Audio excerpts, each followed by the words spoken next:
Now, the greatest radio shows of all time. Suspense. The Shadow Node. Washington calling David Harding, Counter-Spy. Classic radio theater. The Great Gildersleeve. Fibber McGee and Molly. Dragnet. Gunsmoke. The Lone Ranger. Now, step back into a time machine with your host, Wyatt Cox. Good evening, friends of the Inner Sanctum.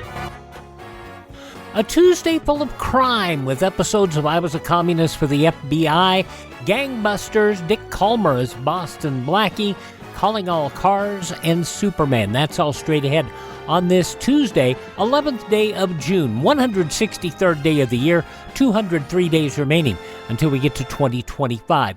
The Congressional Congress, appointed Thomas Jefferson, John Adams, Benjamin Franklin, Roger Sherman, and Roger R. Livingston on this date in 1776.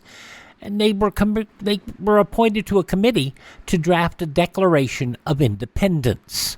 In 1898, U.S. warships started to sail for Cuba. In 1927, Charles Lindbergh received the very first Distinguished Flying Cross. On behalf of his own people, who have a deep affection for him and have been thrilled by his splendid achievements, and as President of the United States, I bestow the Distinguished Flying Cross as a symbol of appreciation for what he is and what he has done upon Colonel Charles A. Lindbergh.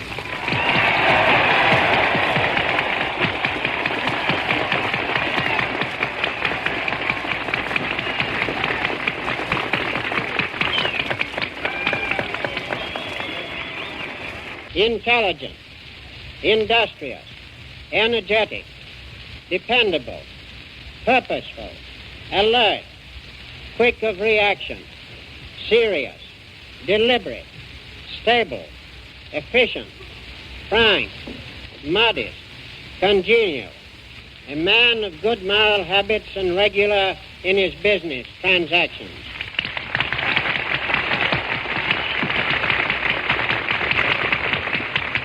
When I landed at Le Bourget a few weeks ago,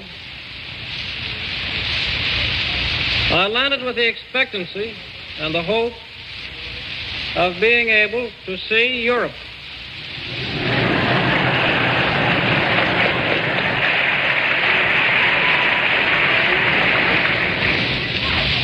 It was the first time I had ever been abroad.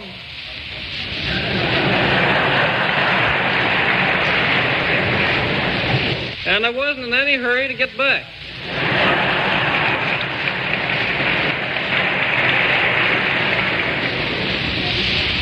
And I was informed that while it wasn't in order to come back home, that there'd be a battleship waiting for me next week.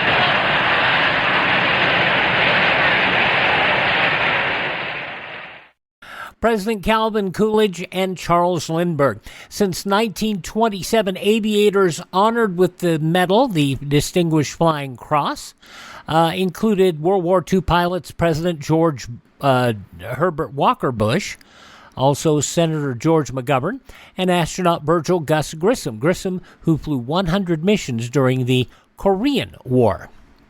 In 1962, Frank Morris, John Anglin, and Clarence Anglin became the only prisoners to successfully escape the prison on Alcatraz Island.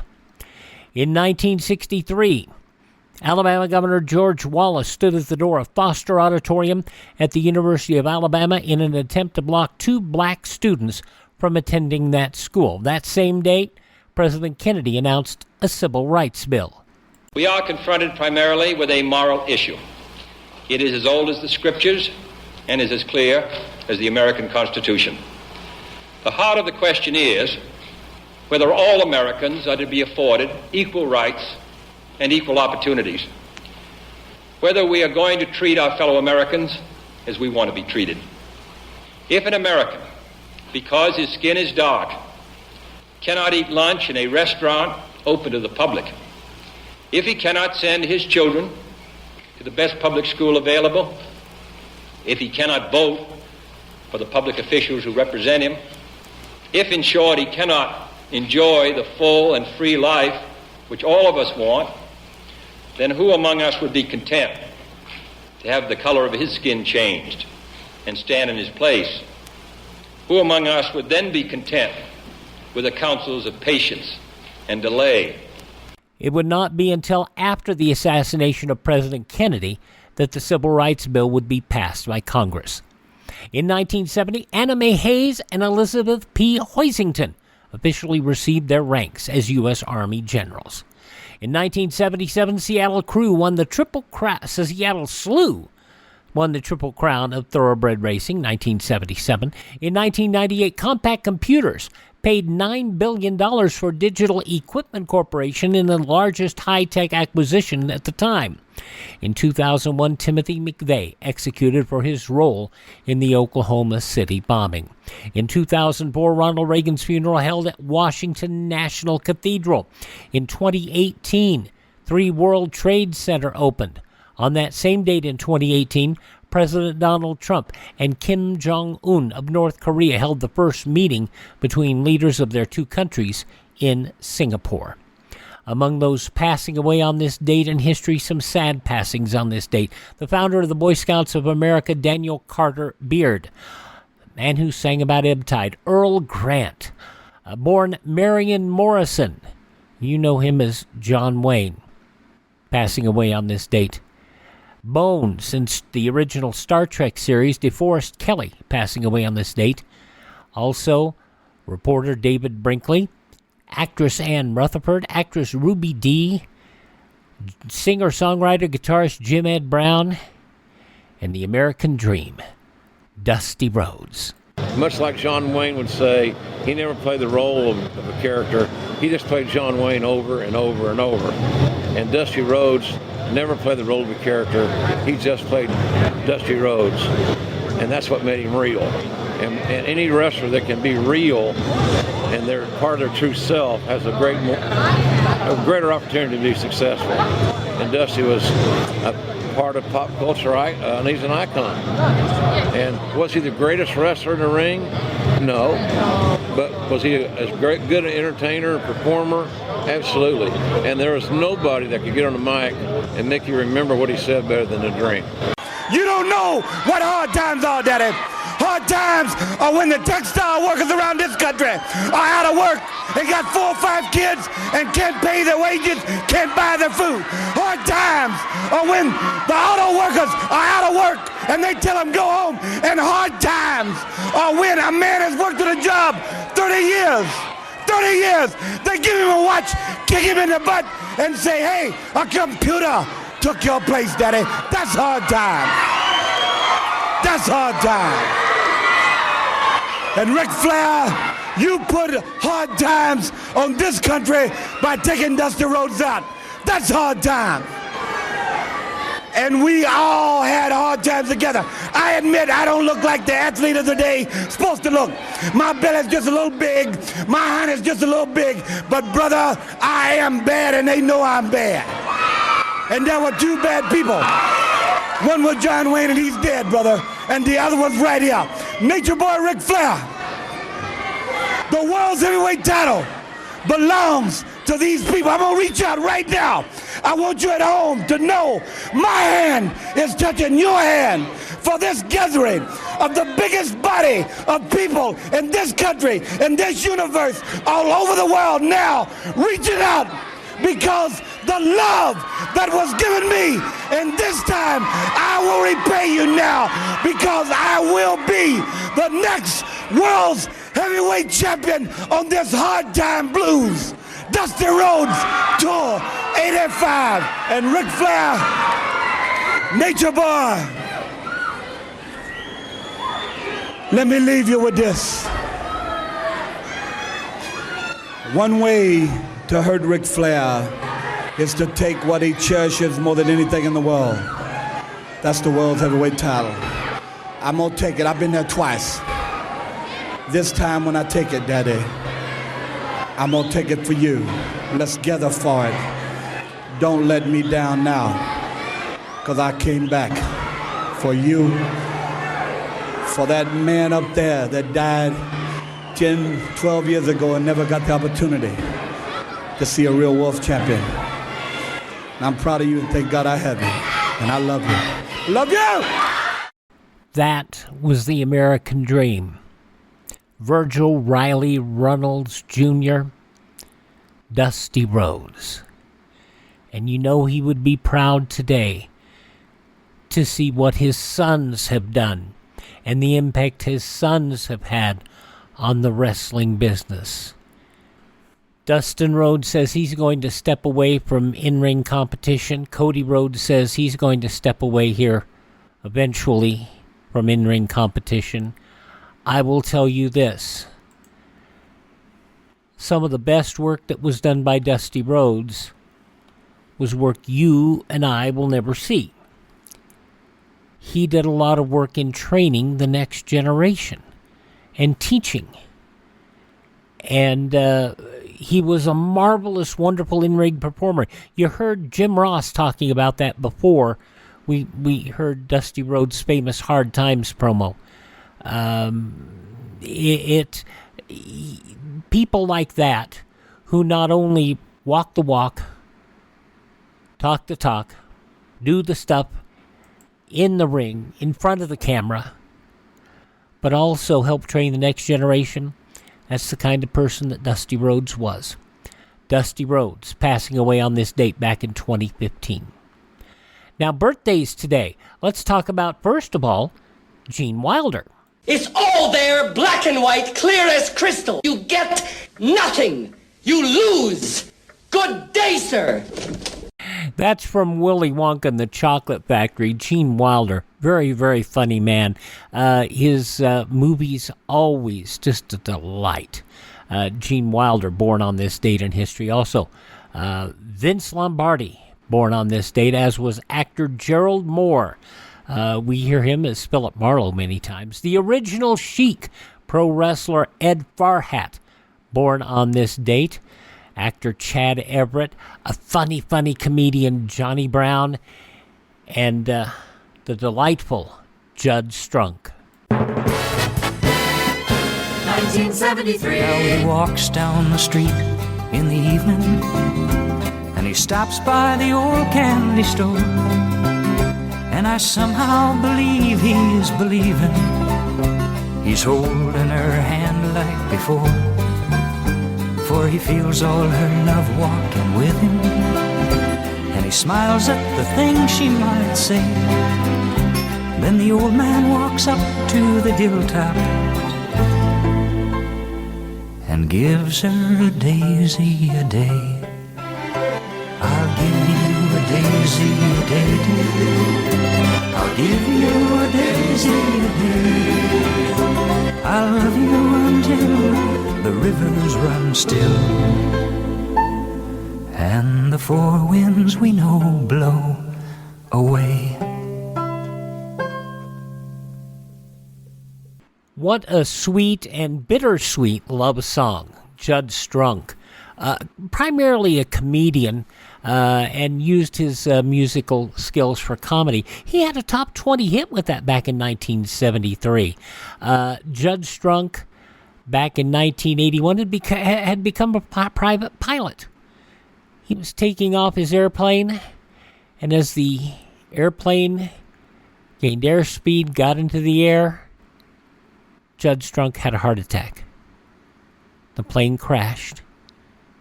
Back in 1981, he was only 45 years old. All righty, Judd Strunk, born on this date back in 1936. Hi, this is Jeff Foxworthy. It is now time for the birthday announcements. The following people are now officially older than dirt. Lots of folks still with us, including, well, let's start down here. From Gotham and Ozark, Charlie Tahan is 26 today. Shia LaBeouf is 38. From Game of Thrones, Peter Dinklage, little guy, 55 years old today. House, Hugh Laurie is 65. From All My Children and The Young and the Restless, Peter Bergman is 71. The lovely and talented Adrienne Barbeau is 79 today. Race car driver Jackie Stewart. You heard him, or used to hear him, I don't know if we still hear him, on the Indy 500 broadcast. Jackie Stewart, 85 today. And, yes, Joey D from Joey D and the Starlighters, he's still with us at 84. 1962, number one.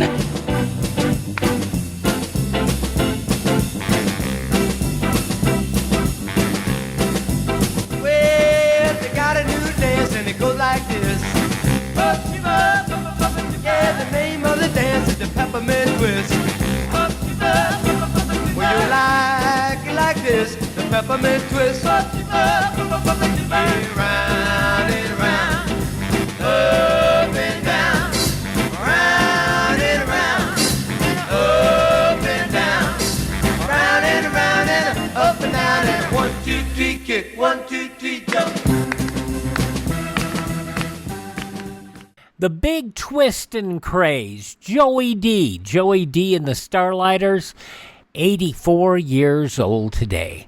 Those just a few of the people celebrating the 11th day of June as their birthday. And if this is your birthday... Hi, we're the Four Freshmen, and we just want to say, Happy birthday to you! And we roll on this crime-filled Tuesday, Classic Radio Theater with Wyatt Cox. We go first to Dana Andrews. I Was a Communist for the FBI from 72 years ago, the American Kremlin. That's coming up next.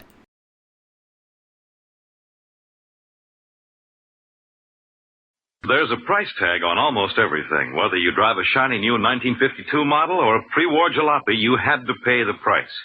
And when you're driving that car, remember that speed also has its price. The price tag on speed violations last year was 15,000 killed and 500,000 injured. This year, thousands of lives can be saved if you and millions of other motorists come to the sober realization that speed is the biggest killer on the highways and resolve to slow down before you or someone else pays the price that must be paid for it. You can do your part by keeping within speed limits. At all times, drive as though your life depends on it. It does. Classic Radio Theater continues now with Wyatt Cox. We go back 72 years, June 11th, 1952, in the middle of the Cold War. I Was a Communist for the FBI, the alleged real-life story of Matt Cvetic. I say alleged because since the time all of the books and all this came out, it's appearing that Matt Cvetic was not as nice and not as clean-cut a guy as Dana Andrews portrayed him on the radio, or as he was portrayed on the screen or in the books. I Was a Communist for the FBI, and this story entitled The American Kremlin. I was a communist for the FBI.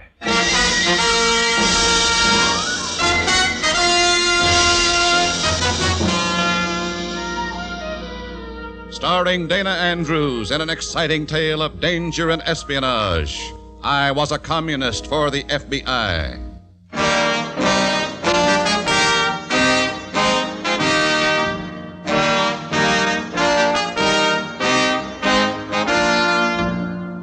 From the actual records and authentic experiences of Matt Cvetic come many of the incidents in this unusual story.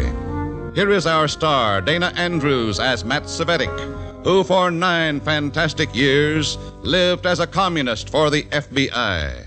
In all these fantastic years, fear was my worst enemy.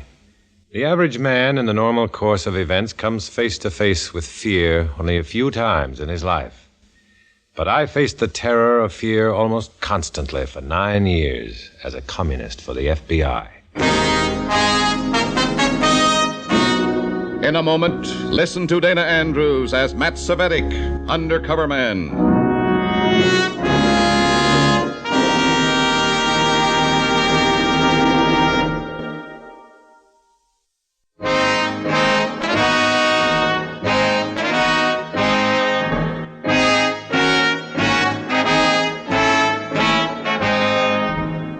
Now, here is Dana Andrews as Matt Cvetic, Undercover Man. This story from the confidential file is marked The American Kremlin.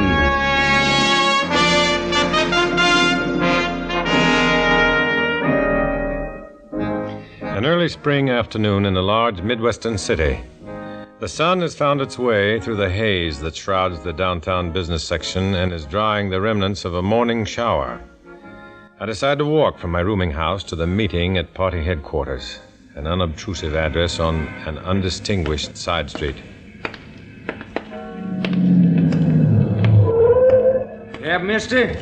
No thanks, cabby. I'll walk. I think you better ride, mister.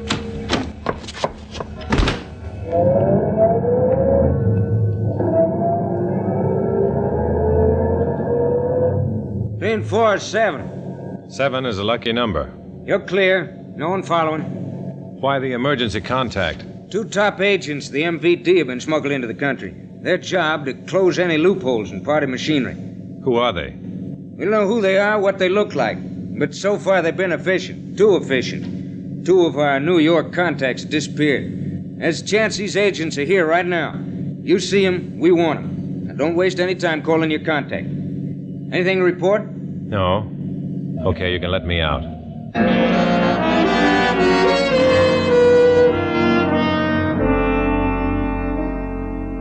Two top agents of the MVD here to check on their own party members. They're never sure of themselves or the people who work for them and with them. For how can you really trust a man who's a traitor to his own country?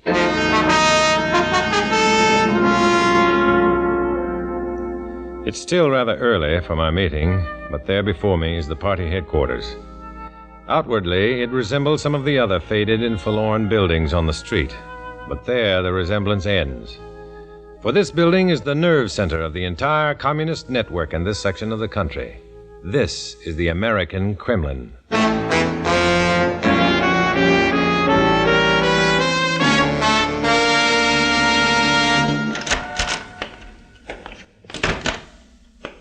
Comrade Barstow? Comrade Barstow! The door to Barstow's office is open. I walk in.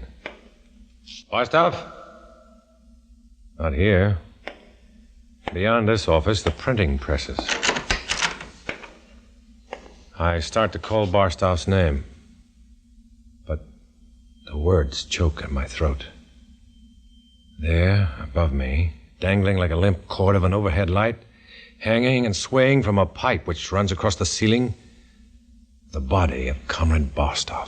I look around for the box or platform which he used to raise himself off the ground, but there is none. The floor beneath his swaying feet is clear. This isn't suicide. This is murder.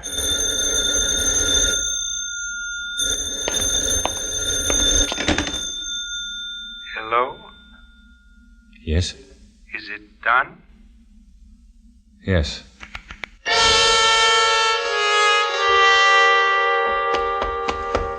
I stagger wildly out of the building, gasping for air. Sure, I'm scared. I didn't recognize that voice on the other end of the phone. Let's hope I wasn't recognized either. Why did I answer it? Call it an automatic reaction. A phone rings, you answer it. Just like you see a body swinging from a pipe and you know it's murder. Except in this case, there's a frame attached to it, and I could be the picture inside. I can't understand why the building is empty. The presses should be rolling a symphony of inky lies, and some of my beloved comrades should be at the door. Of course. This is Sunday, and even a communist sometimes takes advantage of a decadent bourgeois custom, like not working. I walk around the block, and then I spot Comrade Kovar, the local party leader, entering the building I just left, the American Kremlin.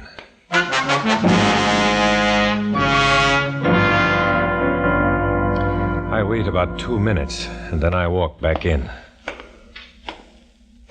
Who's there? Oh, it's me, Comrade Cvetic. Quickly, lock the door and come back here.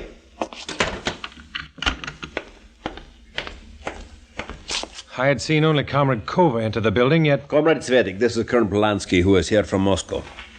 It is my privilege.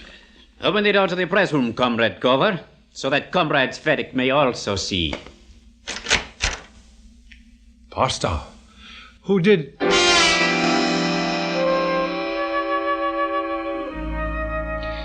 Either my eyes are playing tricks on me, or else I didn't get a good look the first time.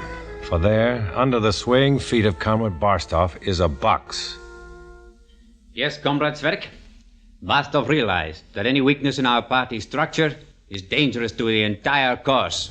You may close the door, Comrade Kovar. Comrade Cvetic, Colonel Polanski has asked me to recommend a man to take Barstow's place. I have recommended you. I'm here to serve. When the revolution comes, our strength will lie in the instrument of the workers, the trade unions. Your first assignment, Comrade Cvetic, is the Shipbuilders' Union in the Brooklyn Navy Yard. There's a train which leaves in exactly 40 minutes. You will be on it. Your contact is the waitress in the King Street Diner. Her name, Millicent Johnson. Comrade Kovar here will give you specific instructions. About Barstow. You have seen nothing? You know nothing. Wait for me, Comrade Cvetic. I will accompany you to the station. Oh, don't bother, Comrade Kovar. No bother, Comrade Cvetic. Who knows when I may see you next?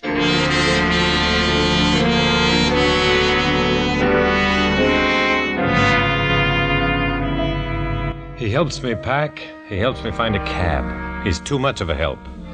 He's right with me as we enter the railroad station. I buy a ticket, look at the clock. There's less than 10 minutes to train time.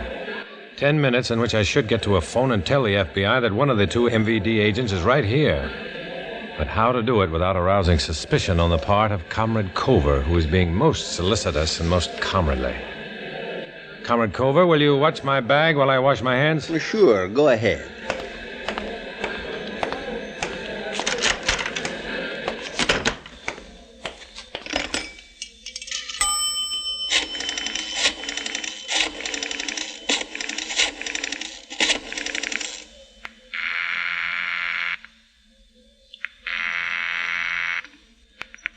Hello? 3 and 4 are 7. Comrade Cvetic, whom are you calling? Oh, I was just checking the time with Meridian.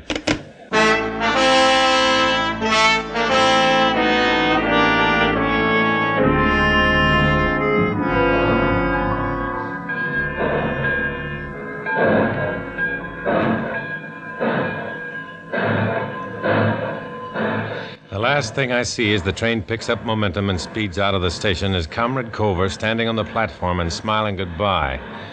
I've been cornered, boxed and shipped. 8 hours before the train arrives in New York. 8 hours before I can get to a phone, contact the FBI, and tell them the MVD agents have arrived. 8 hours in which Colonel Polanski and the hatchet woman on the phone could be in Dallas, Chicago, Los Angeles. You pick the spot.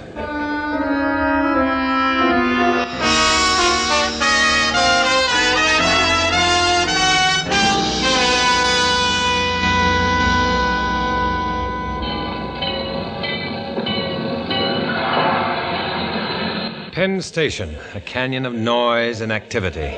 I disregard the porter with the outstretched hand waiting to take my bag and head for a telephone booth. I call home to my FBI contact and reverse the charges. Hello? What are you doing in New York? I'm on my way to the Brooklyn Navy Yard, replacing a local comrade who was killed. Details? August Barstow, party courier. Murder made to look like suicide. The body was still hanging in the press room when I left 8 hours ago. Be careful how you check it. I don't think anybody knows except myself, Comrade Kovar, and one of the two MVD agents you're looking for. Name? Colonel Polanski. I think his partner is a woman. What's my Brooklyn contact number? Your Brooklyn contact number is...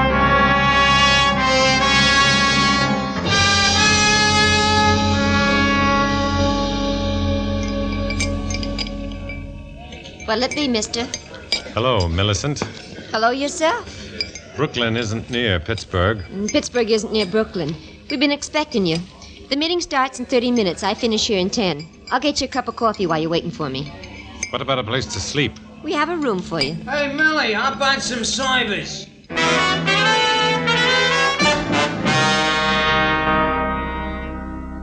Brooklyn headquarters is an innocuous 3-story brownstone a couple of blocks from the waterfront. A converted rooming house which boards all the local agents. I'll be under constant surveillance here. Is this by design or accident? Ah, Comrade Millicent. Come in. And this is... Comrade Cvetic from out of town. How do you do? How do you do? Where is Comrade Aachen? She's due here any minute. She, Comrade Smith? Yes, Comrade Hedvig Aachen, one of our most brilliant party members. Direct from the Stalin Institute. Are you discussing me? Ah, Comrade Aachen, this is Comrade Cvetic. Where is Barstov? I'm taking his place. Comrade Smith, how did he get here? Comrade Millicent brought him. How do we know he's not an FBI spy? He identified himself correctly. So, but how do we know? Oh, this is childish. You can check me whenever you please. I'm here to carry out a mission. Which is? The Shipbuilders Union. I'm satisfied. Comrade Millicent, you have contacted one of the union men? Yes, Hans Martin. He's been a party member for 2 years, and he's anxious to do what he can. Comrade Cvetic, this is an important union. They are at work on some vital naval projects. So far, we have only been able to win over Martin. But one man in there is not enough. He will help you join the union. When do I meet Comrade Martin? He comes into the diner every day before his shift, around 3:15. You be at the diner tomorrow, and I'll introduce you.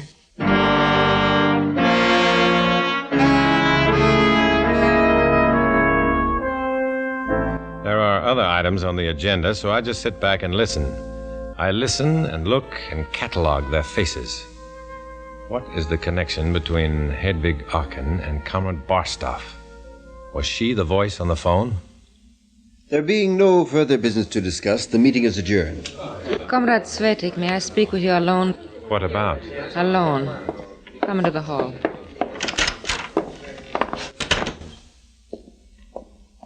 What's on your mind? Why did you kill Barstov? What did you say? Why did you kill Barstov?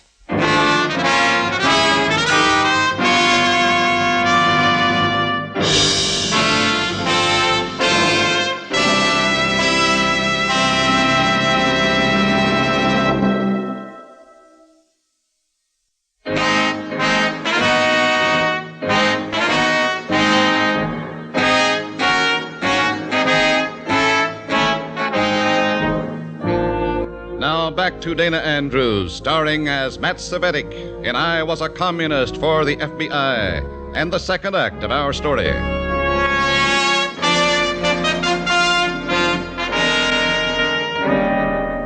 This was it. Fear again. Fear projected by the cold, deadly, accusing voice of Comrade Hedvig Aachen. Why did you kill Barstov? I had to stall for time. The best defense is an aggressive offense. I grabbed her arm and replied, "What did you say?" Why did you kill Barstov? Let go of my arm. You're hurting me. Come on.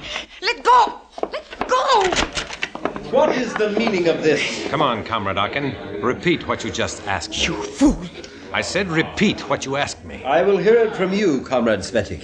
She asked me why I killed Barstov. Comrade Aachen, you place yourself in a very bad position with such a question. How many times have you seen Comrade Barstov? And under what circumstances? Was there a romantic attachment Comrade between you? Smith, you exceed yourself. Comrade Smith, perhaps Comrade Aachen's suspicions might be alleviated by a long-distance phone call. And you might ask Comrade Kover why Colonel Polanski recommended me. Colonel Polanski? Comrade Smith, I wish to withdraw my charge against Comrade Cvetic. Good night.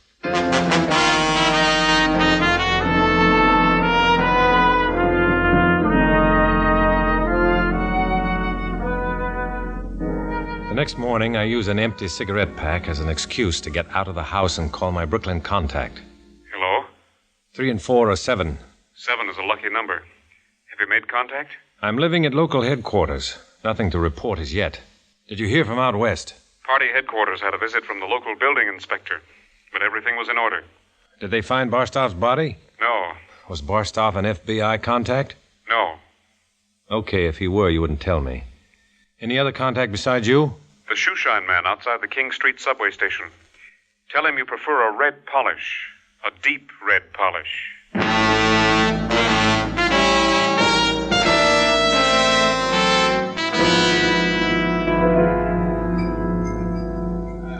Three o'clock, and I'm sitting at a table in the corner of the diner. And over in the opposite corner, a fat, paunchy individual blows the steam off a spoonful of soup. It's during my second cup of coffee that Hans Martin comes over to the table. Sit down. You're Millie's friend? And your friend, Hans Martin? First, we gotta get you into the union. There's a meeting of our shift tonight at 11:30. The business agent for the union will be there. You meet me at 11:30, and I'll introduce you as my cousin. Where is the meeting? In the warehouse off Pier 9. Don't worry, nobody will stop you. Just walk past Pier 10 and across the cutover, which you can't miss. Meet me at the entrance to the warehouse.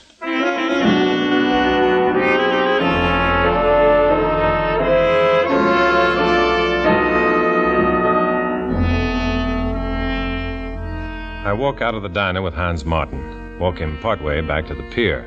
As we pass the King Street subway station, I say goodbye to him. Shine, mister? I start to say yes, but as I look up, I see Colonel Polanski coming out of the subway. He looks straight at me, through me, and around me, and walks on. Shine, mister? Well, yeah, I prefer a red polish, a deep red polish. Oh, well, my cab driver from home, how come? I had a feeling out there that you might be heading into something. I can't get over the feeling of being watched. I sit back in the shine chair and let my eyes wander. Sure enough, across the street is the fat man who had been blowing steam from his soup spoon in the diner. Anything to report? Colonel Polanski. What about him? Can't talk, being watched. There you are, sir. The other shoe, please.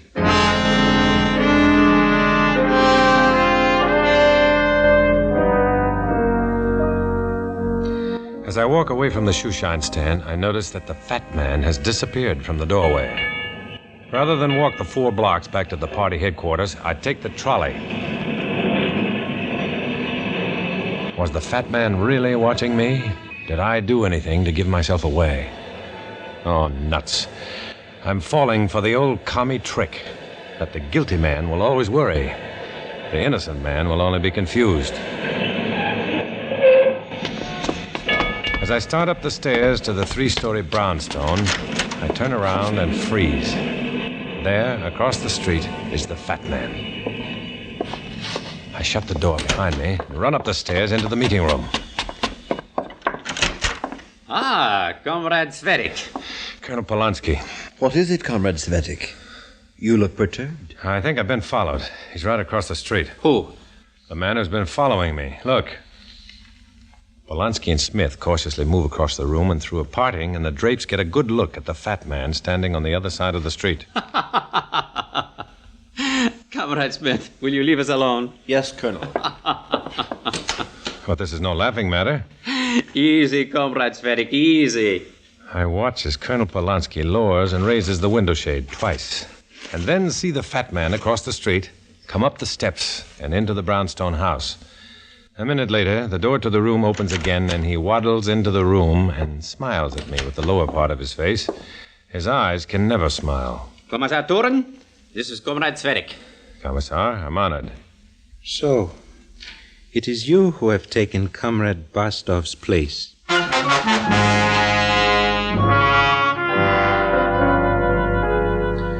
This is the other member of the 2-man team from the MVD.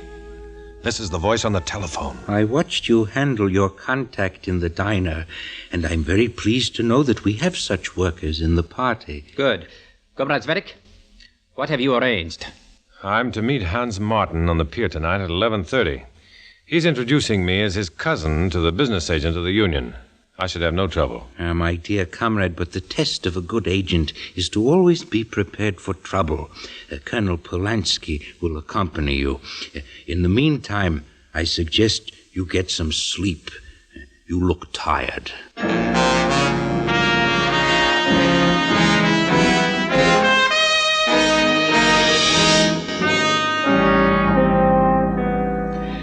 At exactly 11, Colonel Polanski knocks on the door of my room and takes me down to the car he has rented especially for the occasion. He opens the back door for me, and there is Commissar Thuren. Oh, come in quickly, Comrade Cvetic. The night air is a bit cold.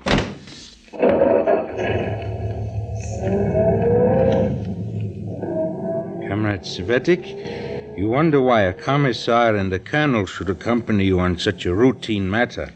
My duty is not to wonder, just to obey. Very convincing, Comrade Cvetic. You should not have run out of the building where you found Barstov's body after you spoke to me on the phone. Oh, yes, do not look startled. It was you. And you should not have entered the building a second time and acted as if it were the first time you had seen the body of Comrade Barstov. And finally, you should not have called the FBI. This is some sort of joke. I don't get it. Oh, come now, Comrade Cvetic, spy, traitor, fascist tool of the FBI. Let us put an end to pretenses. If as you say, I am an agent for the FBI, why do you accompany me to my meeting with Hans Martin? Why don't you just kill me now? You have an appointment with him. If you do not appear, he will ask questions. Commissar, we are approaching Pier 10. Turn your lights off. Why was Comrade Barstov killed? Let us say he served the cause. Served the cause? Yes. To trap any traitors in our ranks. And we did trap you, didn't we? I shall put it all in my report tomorrow. Moscow will be pleased. Bear in mind that Colonel Polanski and I are both armed. Now we shall get out and keep our date with Hans Martin.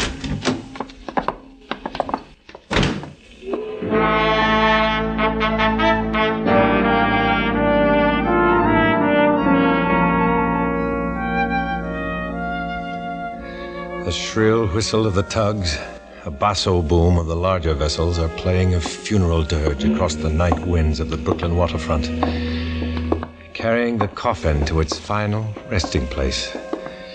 You think you get accustomed to staring death in the face, only...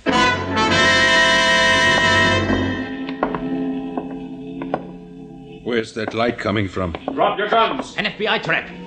This is my cue. I make a dive for shelter behind some piling. I miss my target. Find myself choking. As the water drags me down, choking, gasping, fighting my way up. I break for air. I hear the barking of guns punctuating the stillness of the night. There's an eerie quiet, and then... Cvetic, are you all right? Just a little wet, that's all. Here, grab this rope and I'll pull you out. Thanks.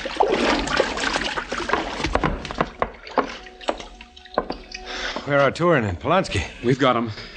Are they dead? I don't know. The boys will find out. How did you manage to get here? We've had a stakeout on local headquarters ever since you arrived. The shoeshine man reported your contact, and when you got in the car tonight, we just followed. Did anybody else know of their suspicion? I don't think so. But I'm supposed to meet a party member on Pier 9 at 11:30. What time is it? Well, that's the 11:30 break now. What do I do? Tell him you slipped and fell overboard to explain your wetsuit. We'll take care of Polanski and Turin. Well, what are you waiting for?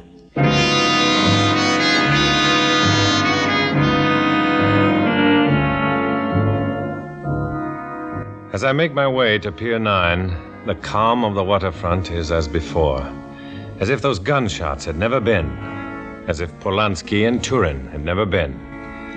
But there will always be more Polanskis and more Turins. For this fight I'm in is a lonely fight. An undercover man who must forsake his friends and family for the false friendship of the comrades in the party. I must continue this fight alone, as I walk alone.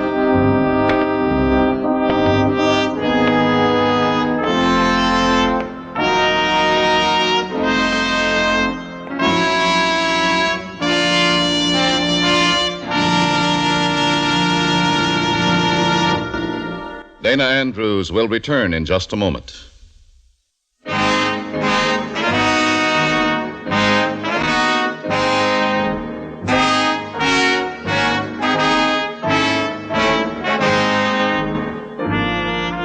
This is Dana Andrews with a word about the story you've just heard.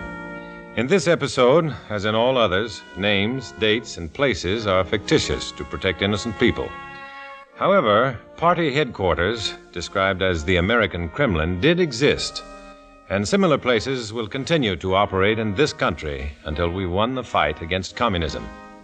Next week, another exciting adventure based on Matt Cvetic's experience as an undercover man, a communist for the FBI. So join us, won't you?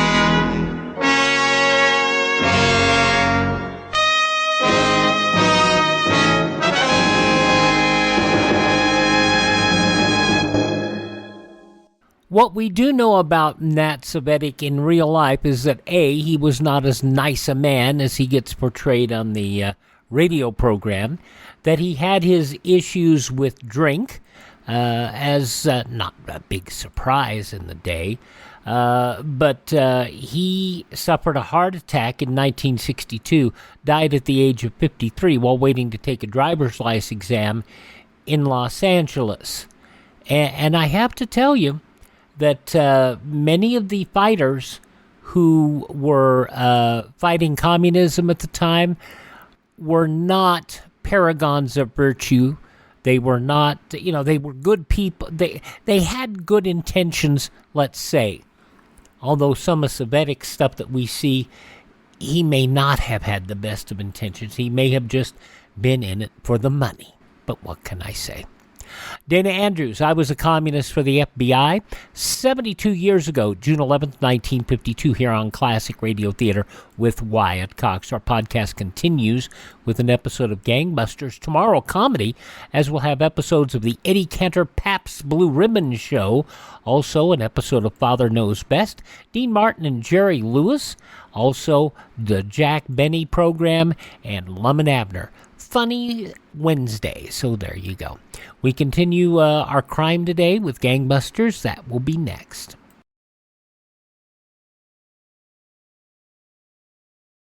Our religious institutions are strongholds of the American way of life. Our country was founded by men who had faith in God and who were willing to endure hardship and sacrifice for the sake of that faith. Today, the religious institutions in your community need your interest and support. So take an active part in religious affairs. Your pastor, rabbi, or priest will give you invaluable family counsel and aid if you are a newcomer to the community. To face the problems of the future, America must be morally strong. And that moral strength comes through worship and faith. Go to church this week and take someone with you.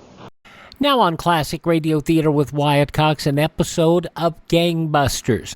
This episode goes back 75 years to June 11th, 1949, and it's either the Sledgehammer Handicap or the Case of the Laughing Bandit.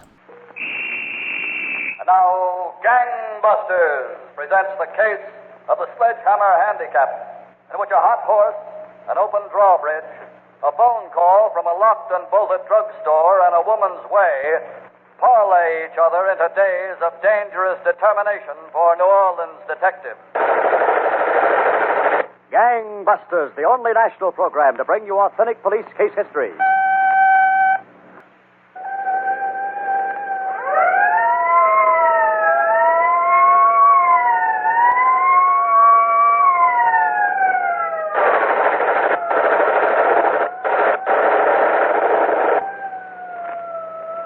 Tonight, Gangbusters has asked the Honorable Joseph Charing, Superintendent of Police, New Orleans, Louisiana, to narrate by proxy the case of the Sledgehammer Handicap.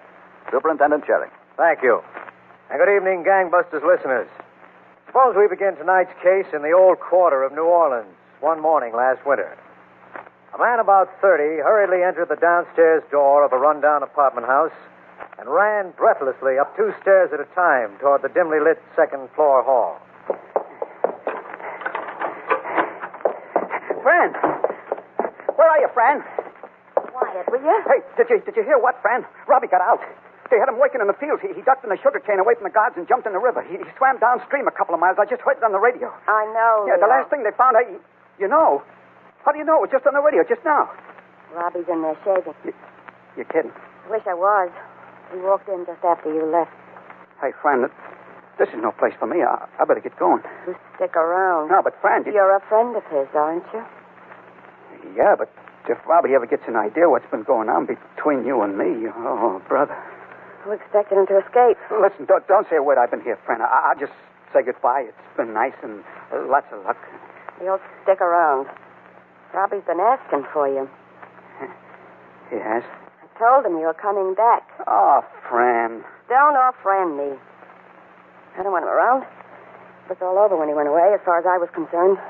Yeah, but what about as far as he was concerned? Everything will be all right. Did you get a scratch sheet? Oh, how can you think about horses at a time like this?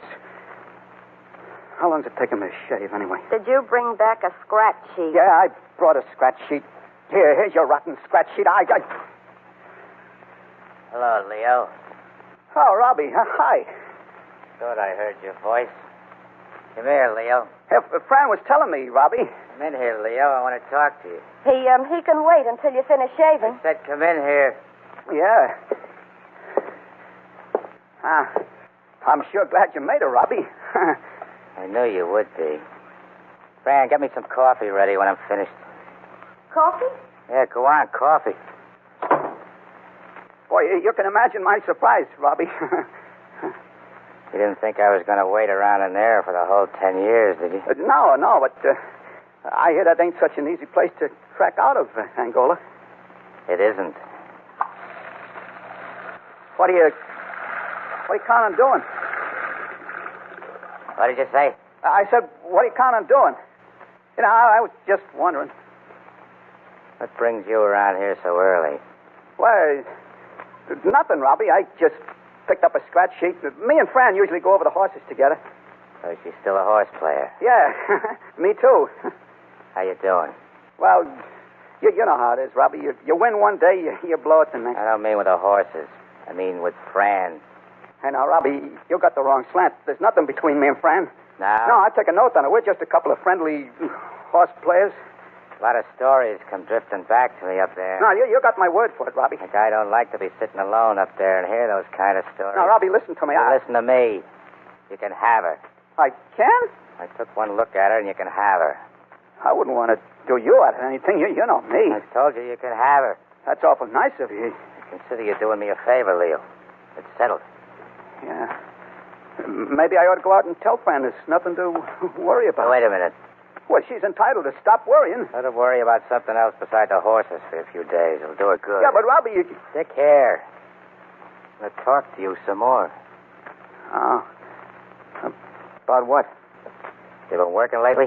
You mean working or working? You know what I mean. No, Robbie, not much. All right, Leo. You work with me. We're a team. Yeah. Well, I guess that's settled.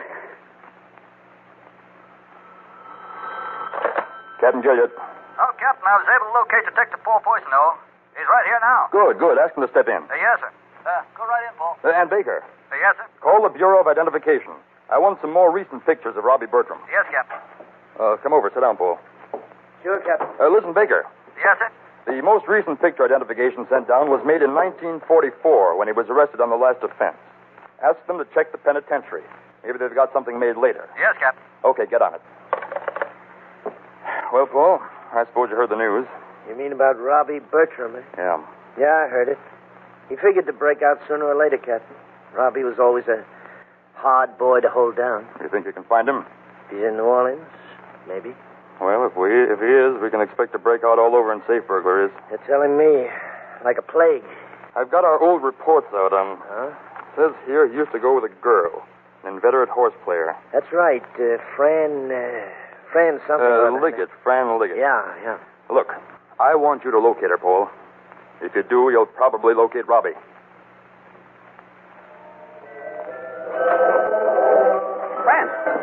Fran, come here, Fran. Oh, Leo. Gee, where you been, Fran? The person wins on a horse, they're entitled to collect the bet, aren't they? What, did that 10-to-1 shot win it? He did, and he closed at 12-to-1. I knew I should have laid in a bet. I told you, didn't I? Well, aren't you going to invite a lady to sit down? Yeah, sit down. Much obliged. Why I can't get up nerve enough to go in on them good things, I'll never know. All the dogs I got to bet on. It's technique, that's all, a system. Where's Robbie? I got to meet him. Oh, well, then let's go. No, Fran, you better stay here. You see, this is the big deal. We're going to look over that safe we got to rip open tonight, you know? What's the matter with me going? I used to go, you know. Yeah, I know, but Robbie thinks it's better to be careful. How careful can he get? He sees you, don't he? Well, Robbie and me are working together. You'd think I was poison. All right, Fran, baby, I don't know. I guess it's all right to let you in on it now. Let me in on what? Robbie knows all about us. He does? I didn't tell him. He heard it in the penitentiary. Uh-oh. I was scared to death, baby, and then he tells me it's okay with him. He don't care. He don't? We got his blessings. What? Well, that's a lot of nerve. I think it's good. It's wonderful, baby. Suppose he was mad. Look what he'd do to the both of us. I never heard of such a thing. What do you mean you never heard of such a thing? It worked out fine. That's no way to treat a lady. Listen, I thought I was the one you wanted. That's so, but the least he could do would be to make an effort. Oh, Fran, what are you complaining about? Oh, nothing at all. Well, for crying out loud, you don't have to get mad at me. Who's mad at you?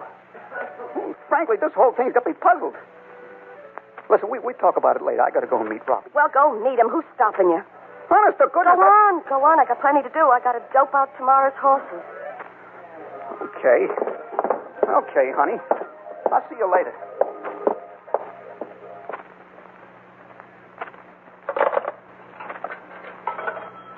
4, 3, 7, 2, 1.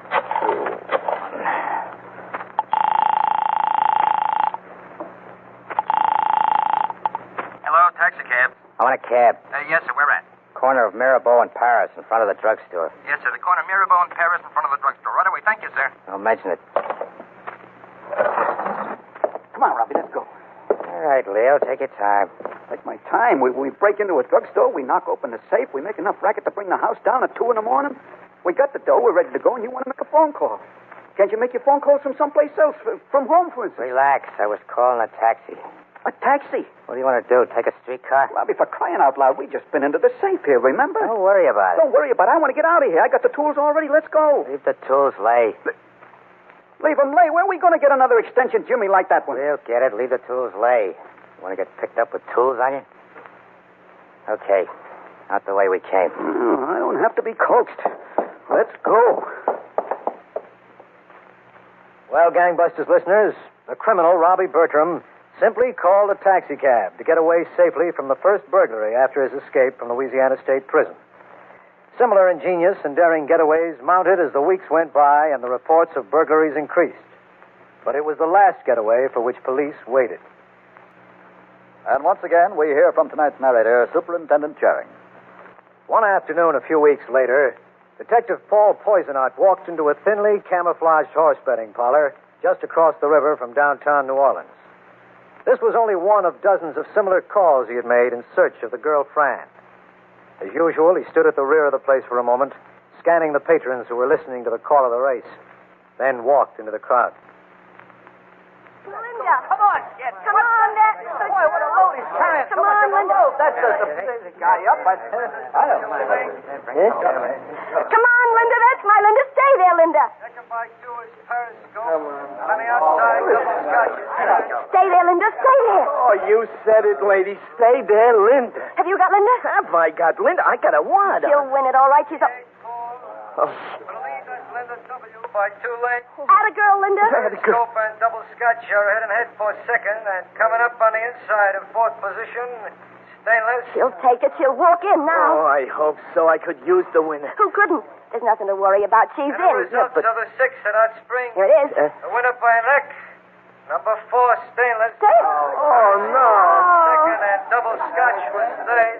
What happened to Linda? That's what I'd like to know. She died. She was leading all the way around and she died. How do you like that? I don't like it any more than you do. Hey, Fran, you have to sit here all afternoon. You realize I've been waiting out in the car for you? Listen, Leo, I had a horse that almost won the race. What do you expect me to do? Drop everything and come running? Well, Robbie's waiting for me on the street corner. You know Robbie's waiting for me. Robbie? Who cares about Robbie? Let him wait on 4 corners. Linda W. almost took it and dies in the stretch. Ain't that right, mister? Oh, you said that's right, lady. That cost me a wad myself. Chicago, the horses are going to the post. You got anything good in the next at Chicago, mister? No, not a thing. Have you?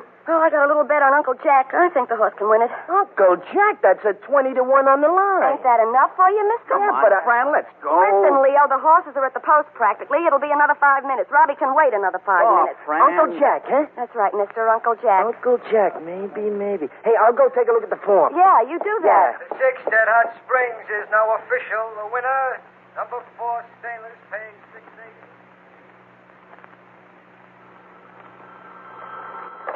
Captain Gilliard. Hello, Captain Paul. I located the girl. Oh, good. Where are you? Well, I found her in a horse room across the river. Huh? She's with a guy, Leo something or other.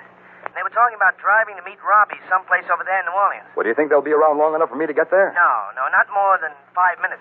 Leo's in a hurry. Well, you can't stay behind them yourself. I'll tell you what, Captain. Now, I think they'll take the Jackson Street ferry back over to New Orleans. Can you run down to the foot of Jackson Street and wait? Okay, Paul. I guess that's the only bet. If they come across some other way, you stay behind them as best you can.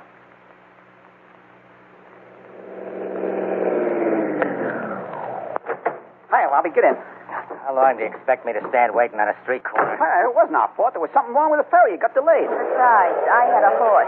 You've always got a horse, haven't you? At least a horse you can depend on. He may not win all the time, but he always gives you a run for your money. And who was that meant to be a dig at? That was meant for me, Leo. Well, why should she be taking digs at you? Still a free country, ain't it? I can take digs at anybody I want. Straight over the bridge, Leo. Wait, over the bridge? Look, we ain't going all the way out there for another look at the place we're going to take, are we? Get all the look you can at it in daylight, then you know it in the dark. Go on, over the bridge. Hey, I don't like to be cause for alarm, but take a look at that car back there, the Chevy. Oh, what's the matter? You just drive. What do you think, huh? Leo, pull away a little bit. Yeah. They're keeping up with us. To the cops? Did I know whether it's cops? They're coming up more. Give her the gun, Leo. Right. A lot of traffic here, you can't. It's cops, all right. Go on, head straight for the drawbridge. We'll lose them on the other side. We're pulling away from them some. Okay, we'll make it. Take a right and you're on a bridge. I know. Hold on. We're okay. Robbie, the bridge. Holy, they're raising the bridge here. Go on through, you'll make it. Go right through. Robbie, you Go on. We can't make it. Give it the gun and take the jump. You'll have about 10 feet. Here we go. Oh, brother. That's the best long shot that's ever come in for me. All right, take it easy. We're okay now.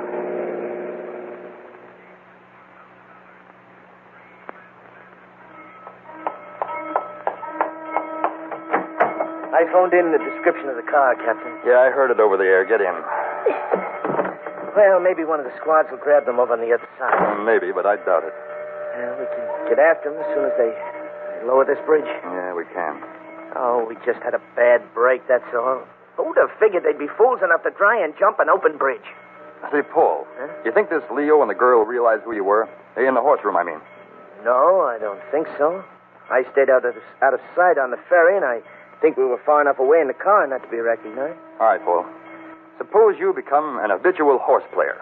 You think she'll show up there again? Well, why not? If they don't put two and two together. She likes to play the horses, doesn't she? Okay, Captain. I will become an habitual horse player.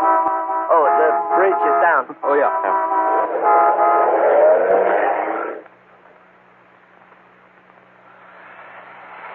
All right. That's enough, Leo. Shut that drill off. Yeah.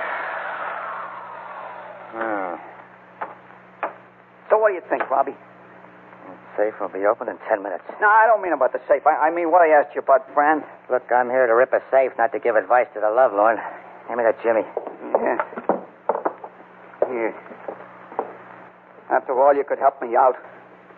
You know her so many years. She used to be your girl. Lean on this thing, will you? Yeah.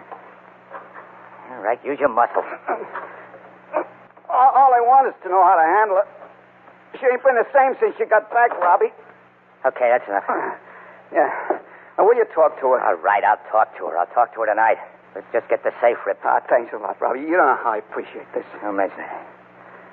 Yeah, we gotta cut away some more. We'll never get in the safe. Now, you sure you're going to talk to her? Didn't I tell you I would? Come on with the drill. Yeah. The drill.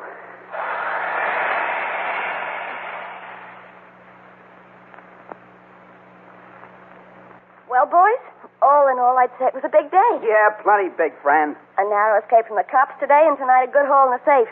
So I guess both of you are ready for another drink, huh? Robbie? Fix me a short one of the same. Right. Leo? You relax, Fran. I'll fix the drinks. What suddenly come over you? I'll fix them. Now, you stay there and talk to Robbie, huh? You two talk. You know what I mean. How should we know what he means? Fran, Leo's not the happiest guy in the world. Yeah? Well, I'm not the happiest girl. It comes down to this. I'm not interested anymore. Oh. You're not? I told Leo not to consider me competition. Well, I like that. You know, it's kind of generous of me. I come back and see what's going on between you two. If I was another kind of guy, I could have raised a fuss. Well, why didn't you raise a fuss, huh? You think a girl like me has nothing to be proud of? It's like a horse race, Fran. When a horse is young, she runs in big company. And when she loses some of her speed... Now I'm a horse, huh? Fran, that's just a comparison. Well, you've got a lot of nerve comparing me to a horse. You of all people, a lousy safecracker, comparing me to a horse. Now, Fran. Hey, what's all the screaming about? What's all the screaming about? The screaming is about the fact that I refuse to be tossed around between you two like I was a bale of hay. Goodbye to both of you, and good luck. Hey, Fran. Yeah. How do you like that? Robbie, I thought you was going to talk to her. I did, Leo. I guess I ain't so good on that kind of talking. And in a third race at New York, a change of jockeys.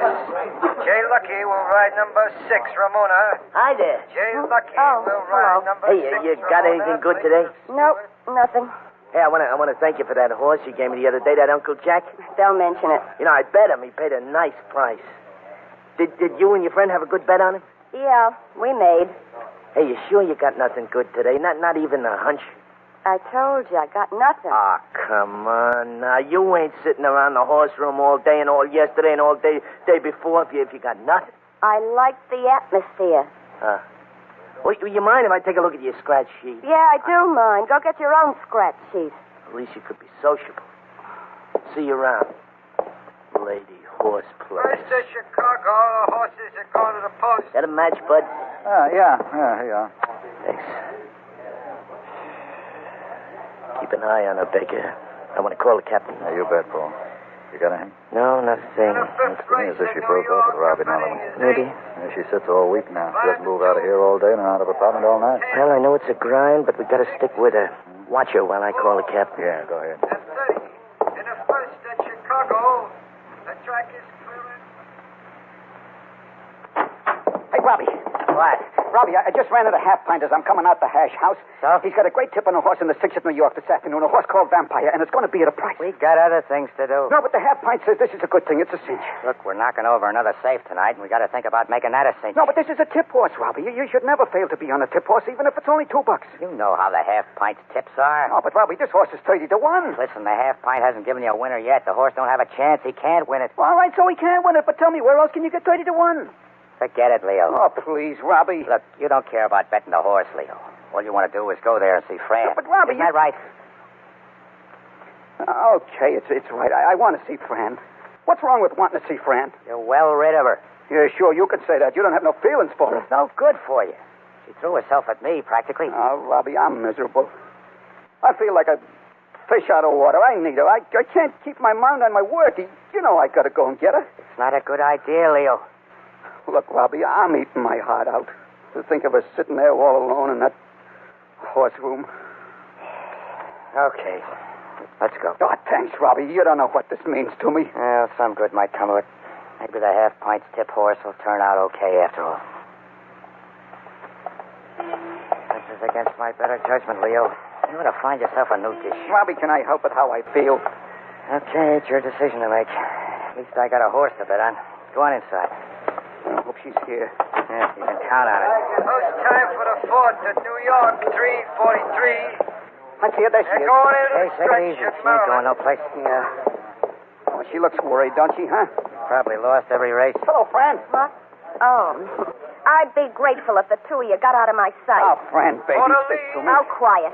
That's more margin. Second is Esplanade, and Royal Dad is staying. Atta baby, you're in a good spot. You betting Esplanade, Fran? I'm not talking to you unless you get that man out of my sight. I still don't see what I did to you. Robbie didn't mean nothing, honest. Comparing me to a horse. Oh, how could anybody compare you to a horse? The winner by a hedge. Number 2, more margin. Royal Dad was second, and Helpful Harry was third. Well, what happened to Esplanade? That's tough luck, friend. I tell you, I got a swell tip from Half Pint. Never mind the tip, Leo. You won't need it now. Cops. All right, none of you move. Okay, I'm not through. I'm not through. Okay, watch your ball. You're not going anyplace, Robbie. Let go of me. Hey, who are you swinging at? Go, I said. All right, Robbie. Let's go. You want to get rough? I'll show you rough. Is everything under control, Paul? Yeah, everything is fine. All right, Baker. Bring those two along. Listen, I can't go anyplace. I got another horse running. You three have another race to worry about, and I wouldn't take any bets on that one. The odds are with us. Well, Gangbusters listeners, that's how these criminals were taken in a horse room across the Mississippi River from downtown New Orleans.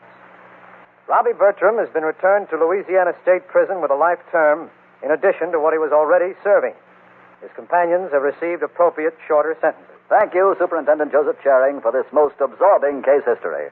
And Gangbusters, congratulations to all the New Orleans detectives whose investigation brought these criminals to justice.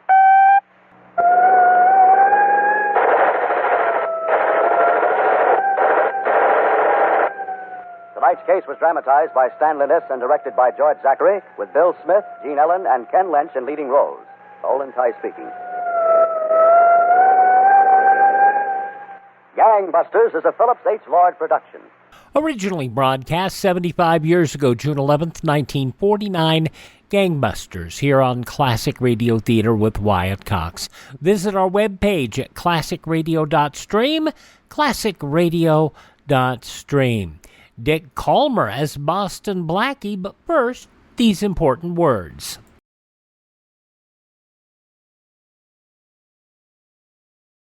Everyone who works for a living knows that illness or injury may keep them from earning a living.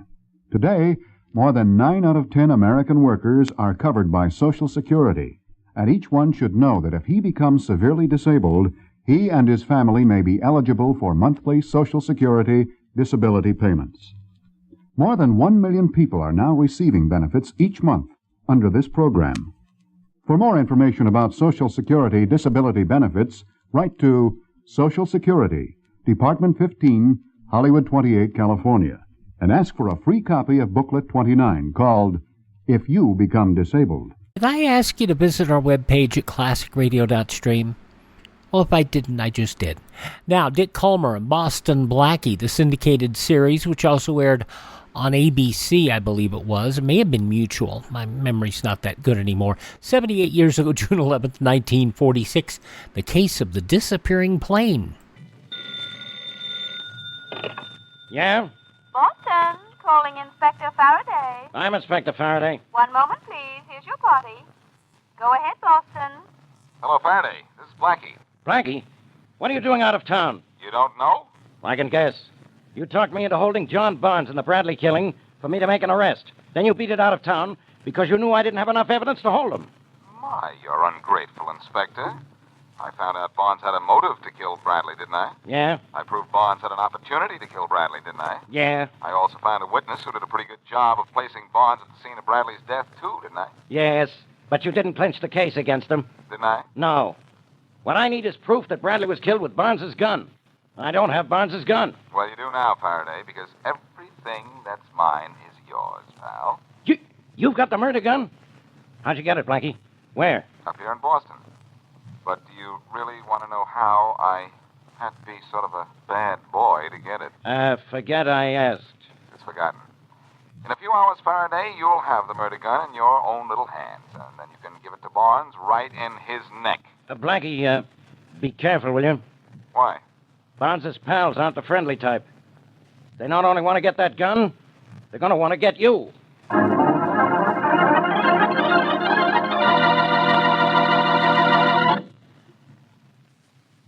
And now back to Dick Kollmar as Boston Blackie. Enemy to those who make him an enemy. Friend to those who have no friend.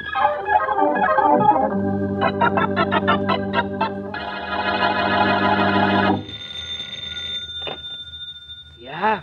New York, calling Mr. Gus Johnson. I'll take it. Thank you. Go ahead, New York. Here's your party. Gus, Yeah. this is Johnny. Johnny Barnes. Oh, yeah, Johnny. Just checking. You went to Boston to get rid of that gun of mine. Did you do it? Yeah, I got rid of it.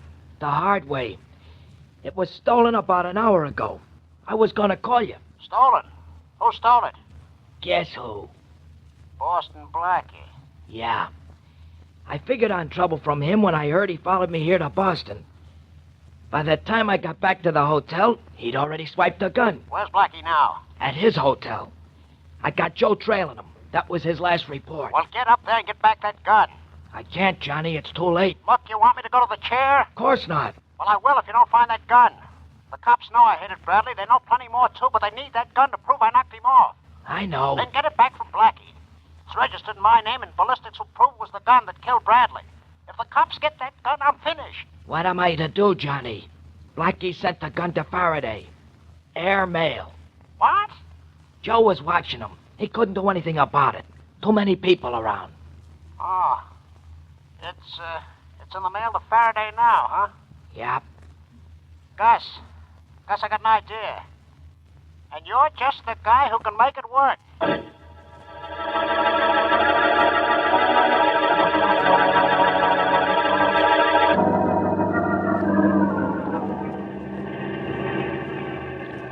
Say, Miss Wesley, what time did that wire say Blackie's plane was getting in? 3 o'clock, Shorty. Gee, 3 o'clock, huh? Gosh, we're a little late getting there, ain't we? Yes, a little. I wish we'd started earlier. I'd like to have seen his plane come in. Yeah, me too. But not because I think planes is pretty. Oh? Well, then why, Shorty? Well, didn't Blackie's telegram say he got the gun Johnny Barnes used to kill that Bradley guy? Oh, no. He told me that on the phone. Well, Blackie's gonna need protection from the minute he gets off that plane. I know a couple of the Barnes mob, and they ain't forgiving characters. But they're gonna be awful sore at Blackie when Barnes gets sent to the chair. Yes, I'm afraid you're right. And when Inspector Faraday gets Barnes' gun, Barnes is as good as convicted, isn't he? Yeah. Oh, here's the airport. Yeah. Where do we park? Well, let's see. Why don't you drive right up to the administration building? We're late, and Blackie's probably waiting for us inside. Okay. Hey, how about here? That's fine. Want to come in with me? Yeah, sure. I'll get out on your side. All right. I think we can go in that door there. Okay. Hey, wait. I'll open the door for you. Thank you. Being at gate 6, all aboard. Big joint this is. Yes, it is, isn't it? I don't see Blackie anywhere, though, do you? No, I don't. Well, maybe his plane's late. Let's ask at the information desk. Okay. Flight 31 for Washington, Cincinnati, and Chicago, leaving at gate 6, all aboard. Well, here's the information desk, Miss Wesley. Oh, yes. Pardon me, but could I have some information? Yes, ma'am. Has the plane from Boston arrived yet? Flight 68? Oh, excuse me. Yes, of course. Flight 68. No, ma'am. Flight 68 is late, but we expect it soon. Gate 3. Thank you. You're welcome. Gee, Miss Wesley, shall we go out to gate 3 and watch it come in? No, Shorty. You can see if we wait here and watch through that big window there. Oh, yeah. Hey, look at that big 4-motor job taking off out there. Yes, I see it. But I'm more interested in seeing Blackie's plane come in.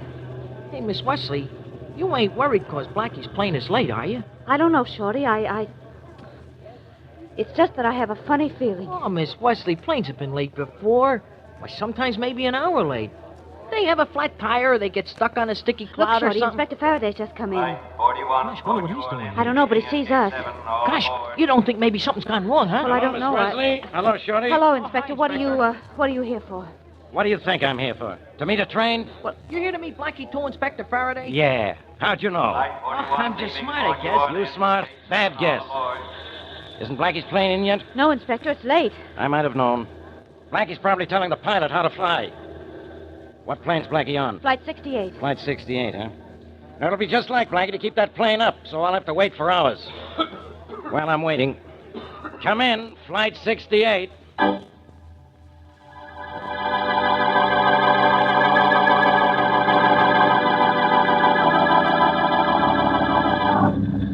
Tom, any word from Flight 68? Not a peep for the last 5 hours, Harry. Not a peep, huh?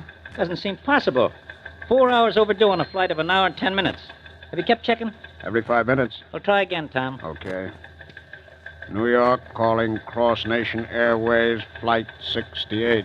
New York calling Cross Nation Airways, Flight 68. Flight 68, come in. Flight 68, come in. Come in. Hold it, Tom. Anything? Nothing. Well, when did you last hear? 10 minutes out of Boston. Pilot radioed an okay. Said he was on the beam. And not a word since? Not a word. Well, we got a lost plane then, Tom. He's out of gas and down somewhere by now. But keep trying to make contact. We may... Any word from Flight 68 yet? Say, nobody's allowed in the control tower, and that means you, too. I'm Inspector Faraday, police. Oh, sorry, Inspector. Skip it. Any word from Flight 68? No, she's 4 hours overdue, and that means she's down somewhere out of gas. Or maybe worse. Yeah, I think so, too, except we haven't had a report of any crash.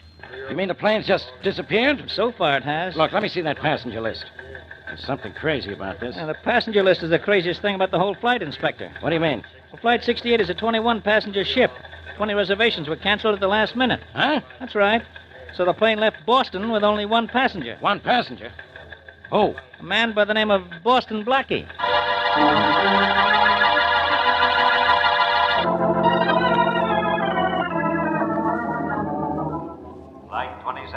Gosh, Miss Wesley, why don't they put cushions on the seats in this place? Shorty, We here have to comes wait. Inspector Faraday. Maybe he has word about Blackie's plane. Gee, he looks awful sick, Miss Wesley. Yes, he does, doesn't he? What is it, Inspector? I'm afraid I got bad news for you, Miss Wesley. Looks as if Flight 68 has had an accident. Oh, no, no, I... And Blackie was on it, Miss Wesley. Oh. The only passenger. Here, Miss Wesley. Maybe you better sit down, huh? No, no, it's all right. Did I hear my name? Yeah, phone call, Miss Wesley. You want me to take it? No, I'll get it myself. The information desk is right over here. I'll get it. Oh, we'll go with you, Miss Wesley. Yeah, sure. All right, maybe you better. Here we are. This is Miss Wesley. She'll take that call. Oh, yes, right here, ma'am. Thank you. Hello? Hello, Mary? Blackie! Blackie? Oh, Blackie, where are you? In my apartment. You obviously didn't get my second wire. Oh, no, darling, I didn't.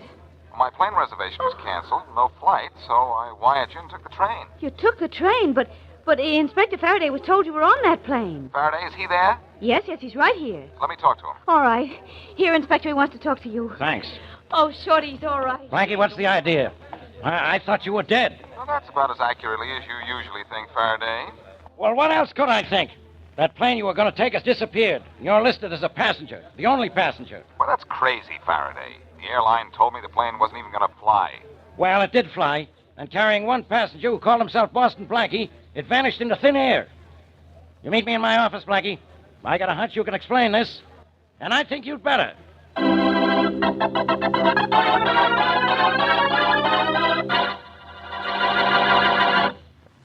And now, back to Boston Blackie.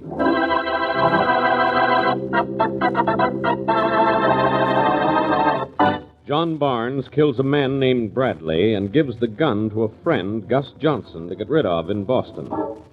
Blackie trails Johnson to Boston, steals the gun from him, and mails it to Inspector Faraday, thereby sealing Barnes' fate as a killer, and wires Mary Wesley that he is en route by plane. But the plane, supposedly carrying Blackie, disappears into thin air. Actually, Blackie has come back to the city by train, and as we return to our story, he is in Faraday's office trying to solve the mystery of the missing plane. A plane just doesn't disappear, Faraday. Apparently you've been reading too many spook stories, and I haven't. So getting me down here was just a waste of time. All right, Blackie. If that plane hasn't disappeared, you tell me where it is. It's down somewhere, forced landing with the radio dead, or maybe it crashed. No good. They told me at the airport if the plane was down or crashed, they'd have a report almost immediately. They don't have a report yet, and the plane is now 8 hours overdue. Let me see now. I got a call from the airline in Boston about an hour before plane time. The man said my flight was canceled. They'd send for my ticket right away and give me another one later. Uh-huh. So a bellboy came up for my ticket, and I gave it to him. Then, instead of waiting for the next plane, I took the train. What does that explain? It explains why I wasn't on the plane. And I have a hunch that I was called not by the airline, but by Johnny Barnes' pal, Gus Johnson. And he took that plane in my place. Why? I think this is why. He saw me send the gun to you, airmail. Then he found out a package mailed at that time would leave Boston on Flight 68. Uh-huh. He had to get that gun out of the mail. But that was impossible, so he did the next best thing. He stole the plane. He stole the plane? Sure. Because when he stole the plane, he also stole the gun. I'm sure that's what happened. Well, maybe so. But does that explain why the 20 other passengers on Flight 68 canceled their reservations at the last minute? Sure it does. It was decided for them the same way it was decided for me. Faraday, the whole thing is beginning to make sense now. Yeah, but it's only theory. Get on the phone to Boston, and I think you'll find out it's all fact. Well, I intend to. But I'm not as interested in that missing plane as I am in that missing gun. How can I convict Barnes without it? You can't, Faraday. You know it, I know it, and Barnes knows it. Well, that makes 3 of us all in agreement. Aren't we clever? I don't know. I'm going to see Barnes now and find out if he's as clever as he thinks he is.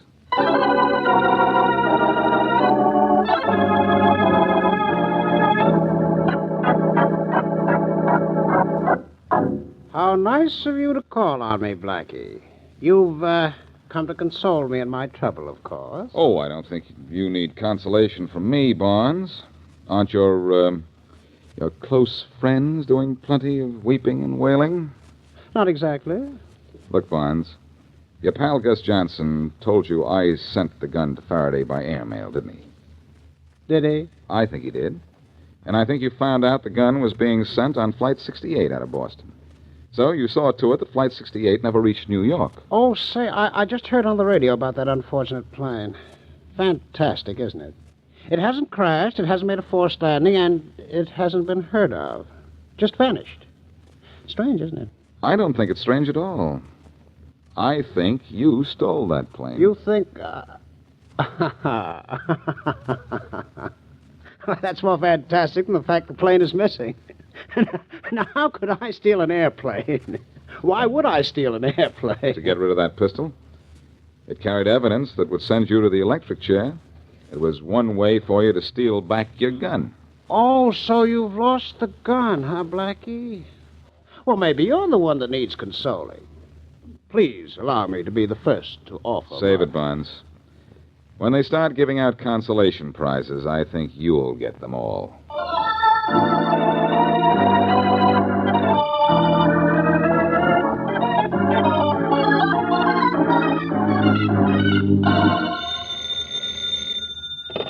Hello? Blackie, this is Shorty. Yes, Shorty. Gee, am I glad you finally lighted Miss Wesley's apartment. I've been calling you all over town. What's the matter, Shorty? I got some news for you. What is it? Gus Johnson's in town. He's in the hospital with a broken leg. You sure? Yeah. His girlfriend, Blondie White, just told me all about it. A broken leg, huh? Yep. How'd he break it? I don't know, Blackie. Even Miss White didn't know that. Thanks, Shorty. I think I'll go see him. But tell me, do you know anything about Gus? Anything I ought to know to make him start talking? No, Blackie, I don't. He hasn't been with Barnes very long, though. Oh, new member of the gang, huh? Uh-huh. Well, what did he do before he joined Barnes? Oh, a little bit of everything, I guess. Blondie White told me he did a lot of crazy things. What, for instance? Well, he was an auto racer, a circus daredevil, a stunt pilot, a seaman, steeplejack. And that's enough, Shorty. That's more than enough.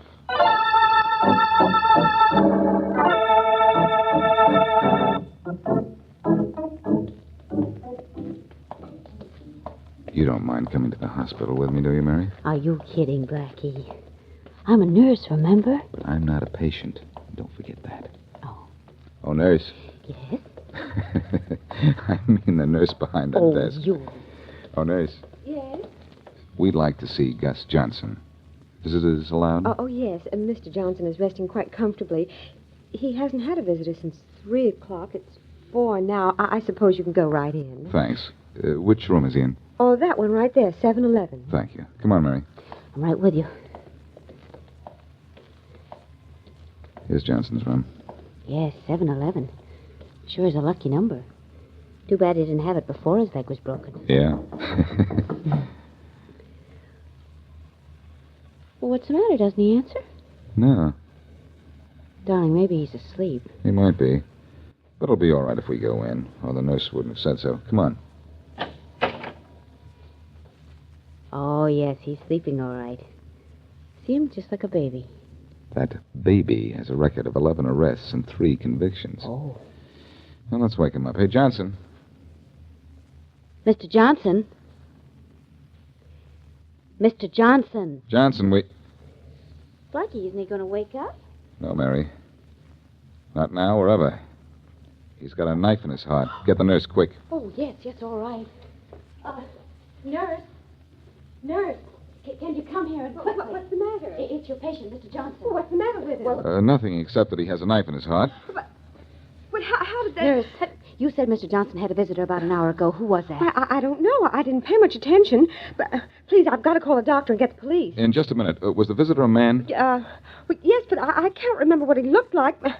Look, Mr. Johnson wasn't a sick man. He could have all the visitors he wanted. I just didn't pay any attention to anyone who came to see him. Or did anyone else come to see him? Well, yes, a girl this morning. What'd she look like? Well, she was blonde. That's all I remember, just blonde. Oh, that must have been his girlfriend, Blondie White. How'd you know about her, Blackie? Shorty told me about her this morning. She told him she'd been here. Thanks, nurse. You can call the police now. Come on, Mary. Sure thing. Wait, aren't you going to stay? The police are going... Will want to see me? Just tell them the name was Blackie. They'll know where to find me. Where? At Blondie White's. She doesn't know it yet, but she's got something awfully important to tell me.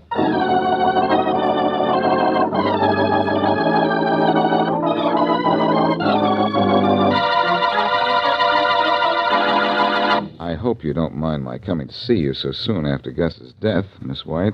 No, Blackie. Why should I mind? Well, maybe you'll have reason to when you find out why I'm here. I didn't kill Gus, if that's what you're leading up to. No, I don't think you did. But I think you know who did. I don't know a thing. Now, look. You saw Gus this morning. He probably told you a lot of things, maybe even who was coming to see him later in the day. You look, Blackie.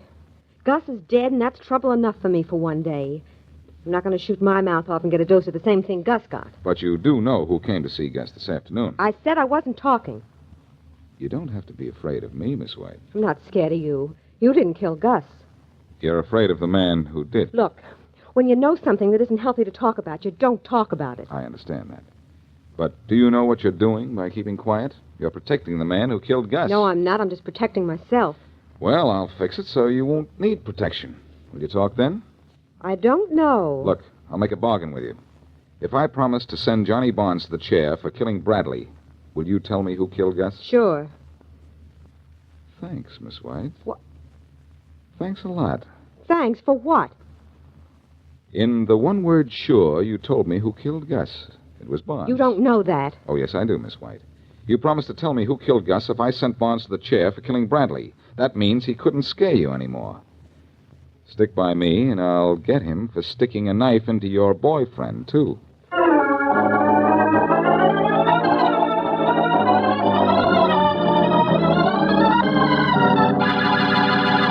Look, Barnes, you're in a police station, not a laugh movie. So take that smirk off your face. I'm sorry, Inspector Faraday, but I can't help it. You and Blackie are both wasting your time keeping me here. Let us worry about that, Well, Barnes. sure, Blackie. I'm not worried about anything. I've just been too smart for you. Yeah, you've been smart, Barnes, but not smart enough. I know exactly what happened to that missing plane now, and why it had only one passenger on it. Now, aren't you clever, Inspector? No, I'm not clever, just thorough. You know how Barnes got rid of the other passengers on the missing plane, Faraday? Sure I do. It was just as you said, Blackie. He had his pal Gus Johnson go to the airlines, dressed as a policeman, and get a passenger list.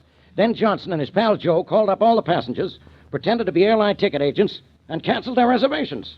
Which is what they did to me, too, only Gus Johnson used my reservation. Sure, Johnson used it. He used it so he could get rid of that plane. This is all very interesting, gentlemen, but none of it concerns me. No? Now, We'll why see. should I want to steal a plane? Why should I have Johnson go to all the trouble of canceling 20 plane reservations? Well, that's easy, Barnes. You didn't want Johnson to go to the trouble of having to kill 20 passengers. The 3 members of the crew were trouble enough. All of it was trouble. It was Johnson's trouble, not mine. I just don't see any connection between the missing plane and me. Well, I do. Your pal Johnson knew Blackie had mailed that murder gun to me. A gun which would prove you killed Bradley. A gun which would send you to the chair. Oh, really? What happened to that gun, Blackie? You don't know what happened to it, Barnes. It went down with that plane Johnson stole. Oh, did it? What a shame. Well, I guess you don't want me for anything more, do you? I want plenty with you, Barnes. I know you killed Bradley. I know you engineered the theft of that plane and the murder of its crew. I know you killed Gus Johnson. Then why don't you arrest me? Because I want to do more than that. I want to send you to the chair. And I need the murder gun to do it. If it's your gun, then I've got you. Yes, but before you get me, you'll have to get that gun. Huh. Gentlemen, I think I'll be going. Just a minute, Barnes. Faraday, you'll be able to convict Barnes if you have his gun? Sure I can, you know that. But how can I get it now? What's, this gun look like, Faraday? It looks like a gun. What should it look like? Your gun, probably. Because I just took it out of my pocket? Oh, no. It's Barnes' gun. The gun I stole from Gus Johnson. And I figured the best place to keep it was with me. That's my gun? No, you put my gun in the mail. Oh, no, I put my gun in the mail. I knew I was being shadowed, so I wrapped up my gun, sealed, and mailed it for his benefit. I figured it was a way to take him off my trail. I didn't know Barnes here would try to get it even after it was in the mail. Give me that gun. Let me see it. Yeah, it's Barnes' gun, all right.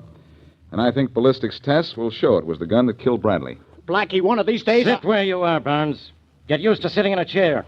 Only the next one isn't going to be so comfortable.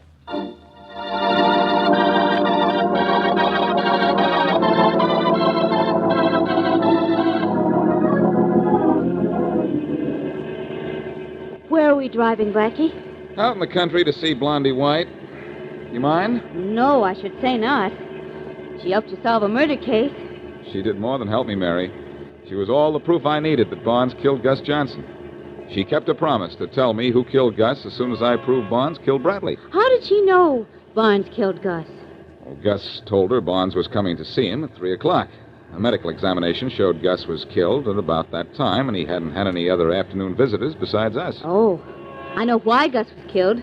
Because he knew too much. He not only knew too much, Mary, he did it all himself. Now, wait a minute. You mean he actually stole that plane? Yes, he took my place on the plane. Then when the ship was in the air, he killed the hostess. Then he went to the cockpit and killed the pilot and co-pilot. And bailed out before the ship crashed? Oh, that was how he broke his leg, huh? Golly, what a chance he took. No, he didn't take any chance at all, Mary. I found out from Shorty, Gus had once been a stunt flyer. After he killed the crew, he took over the plane himself. And landed it. I see. No, you're wrong again. He headed it out toward the ocean. Just inside of the coast, he set the plane on automatic pilot, and then he bailed out. For goodness sake. And now that plane is somewhere at the bottom of the ocean. Yes, Mary. And even though something very clever went on up in the air, we figured it because we kept our feet on the ground.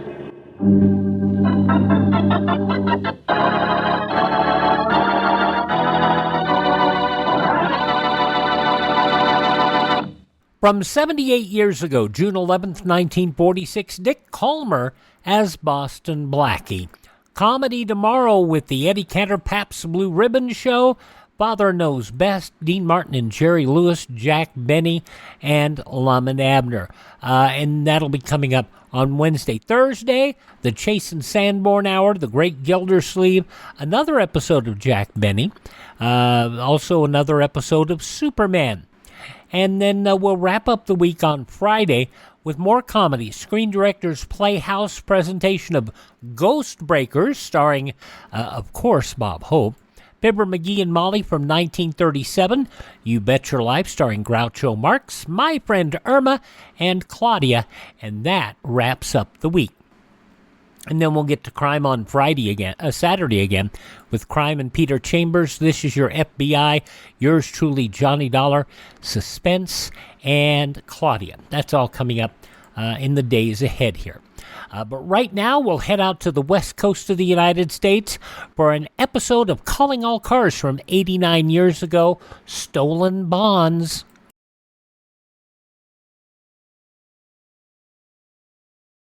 Not all careless drivers have accidents, but many such careless drivers cause accidents. A woman driver who drives slowly down Main Street while doing a little window shopping is a menace. So is the man who insists on telling the people in the back seat of his car about his poker game last week. It's no wonder that ordinarily cautious drivers start to lose their tempers and take dangerous chances to pass these careless drivers. When an accident results, the person who caused the accident probably won't even be touched. So the National Safety Council says if you want to window shop, get out and walk. If you are too busy describing one of your sterling feats to pay any attention to traffic, get out and walk. The driver's license you have does not give you the right to endanger the lives of your passengers or other human beings. Driving can be dangerous. Keep your mind on what you're doing, or walk. Okay, here's the information I've been looking for, and I finally dug it up. Here's the bottom line about Rio Grande. Because Rio Grande, in fact, was a portion of Sinclair Oil Corporation. It was acquired by Sinclair in 1932. They purchased the assets, the Sinclair Company did, of Prairie Oil and Gas Pipeline and producing companies in the southern U.S. and Rio Grande Oil Company in California. Now, the purchase of Prairie also gave Sinclair a 65% interest in Producer and Refiners Corporation, which Sinclair subsequently acquired when that company entered receivership. The important part and why I bring this up is Sinclair Oil Company still exists today. We know them primarily for the Dino blend. You know the dinosaur? The green signs and the dino? Yeah, that was a portion of that. So, to bring that up to you, that is where we found the roots of Rio Grande cracked gasoline. People are finding many of the, in fact, they're still searching for so many of the Rio Grande products these days. People still search for those old relics of days gone by. And we're going to go by some 89 years ago, an episode of the West Coast program, because that's where Rio Grande's gas stations are. Why would you advertise anywhere that your product isn't available, right?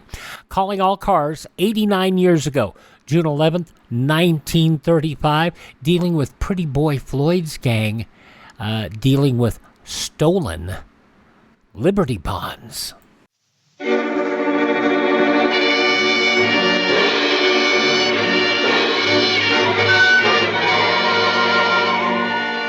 Calling All Cars, a copyrighted program created by the Rio Grande Oil Company.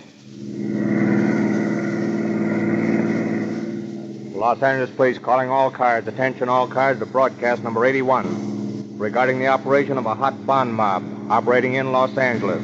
This gang is believed to be unloading for Pretty Boy Floyd. Lefty James is handling the investigation. That is all. Bird.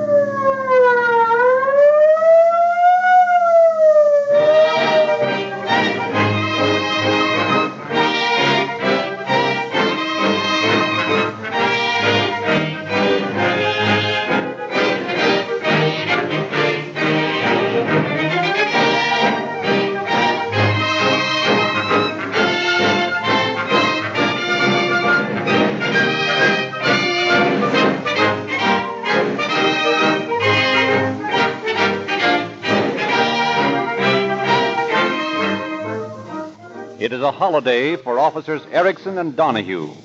Out of uniform and in plain clothes, they are headed for the mountains in Donahue's own car. Better fill up with gasoline now, Don. There's a cut price station right ahead. No, not me. I'm going to drive into a Rio Grande station. Gosh, you're not driving a city police car now. You don't have to use cracked gasoline. Say, you couldn't hire me to use any other kind, even in this old bus of mine. I've had too many sad experiences with cheap gasoline. Well, to save 2 cents a gallon, I'd use any gasoline. Well, that's what I used to think. But when the city switched to Rio Grande cracked for all police cars, well, I could certainly feel the difference in the police car I was driving. Stopped vibrating. It was a real pleasure to step on the throttle and shoot up hills without shifting. It changed all my ideas about gasoline. Well, you can have the thrills. I'm thinking about the expense. Well, me too, but I've seen the records down at the city hall. Figures that prove we actually get more mileage with Rio Grande cracked gasoline and cheaper miles. What do you mean, cheaper miles? It's a fact, Eric. Those cheap gasolines leave too much carbon. They don't burn properly. Too much goes to waste. Now, that cracking process of Rio Grande's does something because, well, there's no waste. It all turns into power. And there's no carbon gumming up your engine. So you figure it's cheaper to use Rio Grande cracked in your own car than to buy a cheaper gasoline, is that it? Listen, Eric.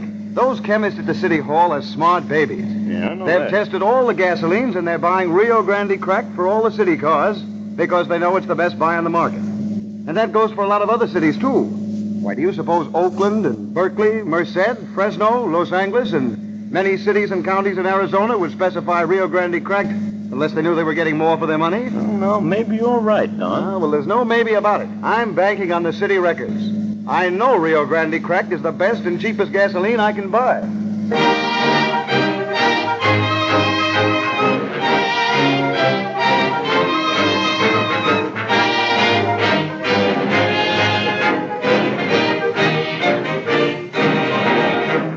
Now it is our pleasure to present Captain C.B. Horrell, head of the Speed Squad of the Los Angeles Police Department. Captain Horrell. Good evening, friends. You have often heard us plead the case of closer cooperation between the various law enforcement agencies. This is no idle preachment. The Los Angeles Police Department practices it. And now, since the federal government has begun its drive on racketeers, kidnappers, and bank robbers, it has become an increasingly pleasant duty to cooperate with G-men in their work of stamping out the gangsters. So quiet and unostentatious was the investigation we are about to dramatize for you tonight that few citizens realized at the time that our officers were combating one of the far-flung tentacles of the Pretty Boy Floyd mob. Yet, as you will see, the criminal activities of that late hoodlum and bank robber extended from his midland hunting grounds all the way to the Pacific coast.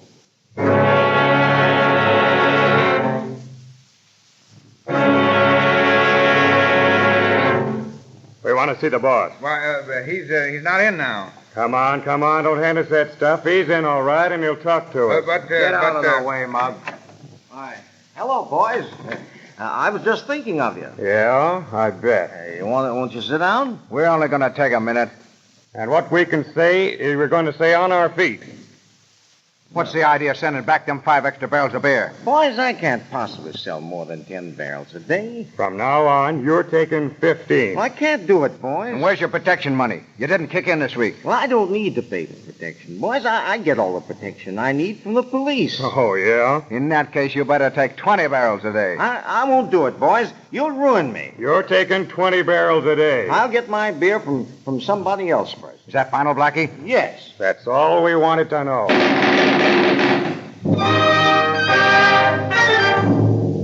Thus the racket. Prohibition's contribution to criminal history.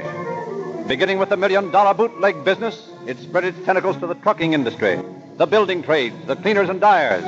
It strangled metropolitan America, made a travesty of American law and order, netted billions in illegal profits, created a modern robber baron, the big shot. Equipped with armored limousines, surrounded by vicious guardsmen, the big shots fought each other for supremacy. Okay, Eddie, slow down. There's Big Tom just coming out of that apartment house. Hi, me, all set? Set. Let him have it.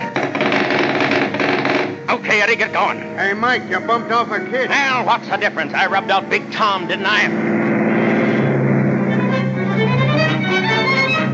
Thus did the vengeful bullet of gangland claim innocent victims.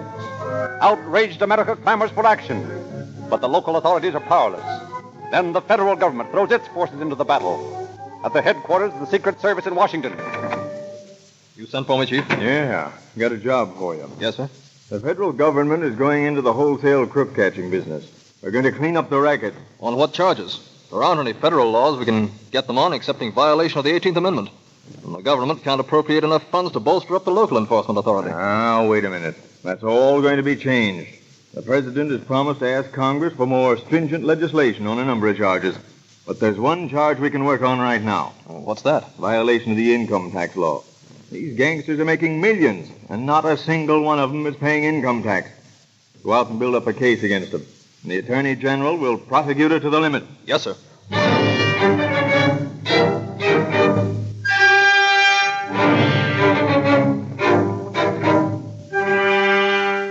Slowly, with painstaking care, the federal investigators build their cases. One after another, the big shots topple, change their notorious names for numbers, file into federal penitentiaries. An awakened citizenry votes prohibition into its legislative grave. Congress makes kidnapping a federal offense. One by one, the more lucrative crimes become difficult, more dangerous to commit. But in the underworld...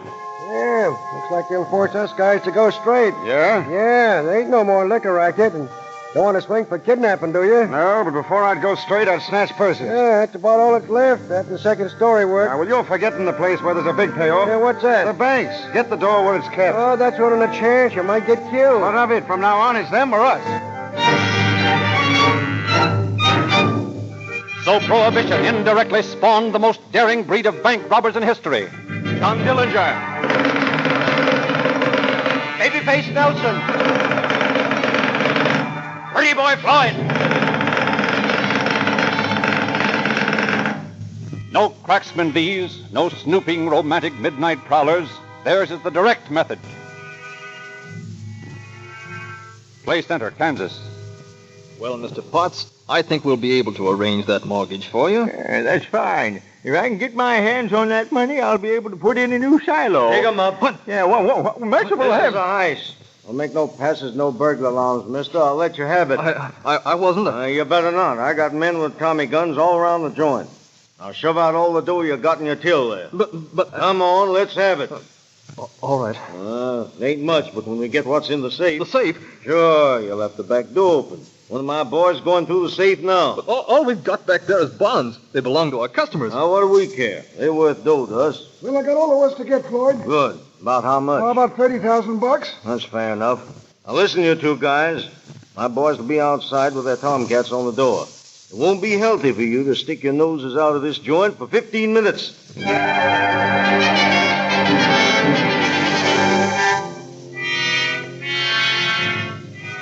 And a few weeks later, in Sheldon, Missouri. I'll get this, folks.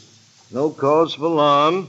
You'll all be quiet. Of course, if anyone gets out of line, I may have to wipe you out. Hey, Pretty Boy, the safe's locked. Is it very big? No, not very big. Okay, get some of the boys and move it out. What? You heard me. We can't open their safe. We'll take it with us.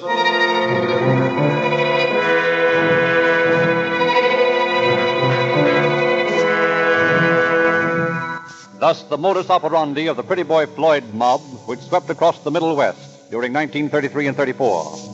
Small-town banks were their prey, and what they failed to realize on ready cash was compensated by the ease and safety of holding up these insufficiently protected institutions, and the large amounts of gilt-edged securities which the safes contained.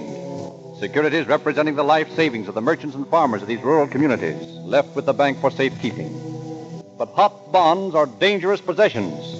And so after a swing through Kansas and Missouri, which had shown vast paper profits, Pretty Boy Floyd packs his portfolio and visits a Mr. E.S. Wagoner in Oklahoma City. So there you are, Elmer. 250 grand in bonds. Most of it the best paper in the world. It's Liberty bonds.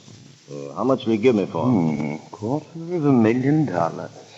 How much of it is in Liberty bonds? About 230,000. Well, that's all I'm interested in. I won't monkey with anything else. Okay. How much will you give me for the Liberty bonds? 10 cents on the dollar. What? 10 cents on the dollar. But, Elmer, look here. That stuff's worth more than that.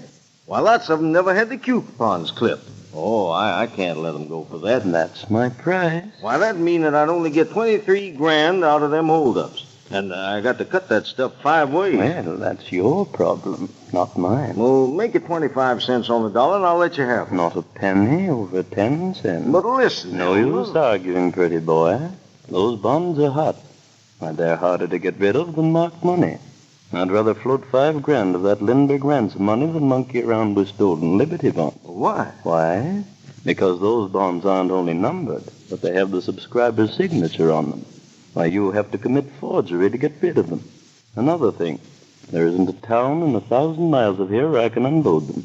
Those banks you lifted them from have flooded the country with descriptions and numbers of the bonds. Yeah, but you ain't going to take no 90% discount when you unload them. You make your profit. Sure I will. How much? That's my business. Well, I think I ought to get more than 10% for them. Maybe you think so. But as far as I'm concerned, I'm not paying more. Maybe you can do better with the Cohen boys. They'll only pay 5. I thought you'd been shopping around. Well, you get a break then. I'll pay 10%, and I'll handle all the stuff you get at that figure. Well, I suppose it's the best I can do. Sure it is. And it's your own fault, too. You guys that are so anxious to make a name for yourself. You're dangerous gentlemen to do business with.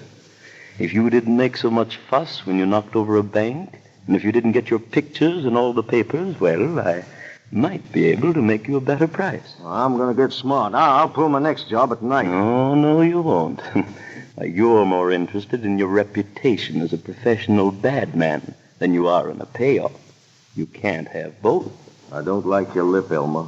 If you ain't careful, I'll put you on the spot. And sell out to the Cohen boys at 5%? Oh, no. You're not going to touch me, and you know it. Okay. It's a deal at 10%, but I think it's robbery. Robbery? You're a fine one to talk about robbery.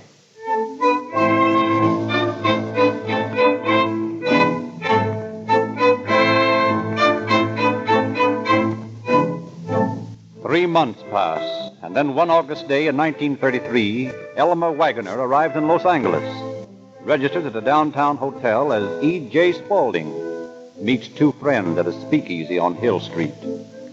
Now, you gentlemen know this town. You make the contacts. I have the bonds. How much did you bring with you? 50 grand. What's our cut? I'll give each of you 10%. Not enough. What do you think we are? Well, boys, I had to pay 25% for them.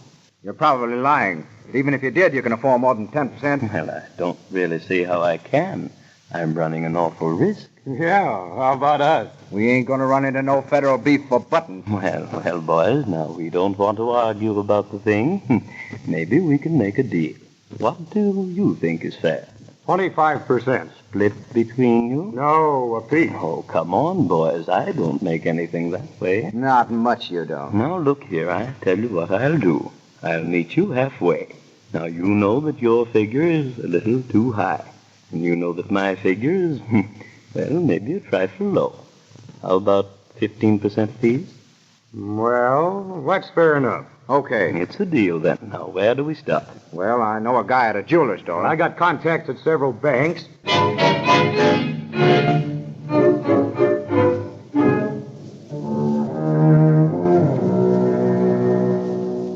Good afternoon, Mr. Hastings. Why, hello, Mr. Whaler. How's the banking business these days? Well, we're managing to stay open. I guess that's something, eh? It surely is, the way things are. Mr. Hastings, I want you to meet a good friend of mine, Mr. Frank Gerard. Well, how do you do, Mr. Gerard? I'm glad to know you. Mr. Gerard has some Liberty bonds, and he needs some ready cash for a little business venture. I thought possibly you could make him a short-term loan on his bonds. Oh, I think that could be arranged. How much did you want to borrow, Mr. Gerard? Well, I'd like to get as near the face value as I can. And how many bonds have you? $14,000 worth. I see. Well, we could lend you $13,000 on that. And that will be fine. For how long did you want the loan? Oh, make it 60 days. Very well. If you'll just step over this way, we'll make out the necessary payments.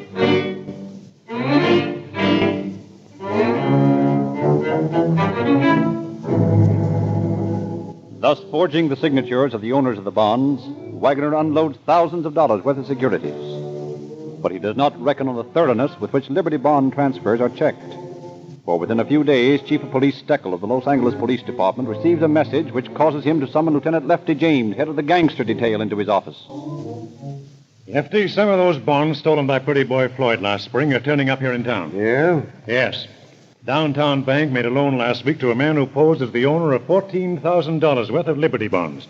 When the bank investigated the bond numbers, they found that the bonds he'd stolen from the Wyndham State Bank in Wyndham, Kansas, and that the rightful owner had never received them back. Now, I want you to go out and get the man that's unloading those bonds. Yes, sir. Any angles on it? Yes, the man that introduced to the bank was Mr. E.E. Whaler. Oh, you mean that criminal lawyer? That's the man. Now, I suggest that you shadow him until you get a line on his companions. Yes, sir. I'll get on it right away.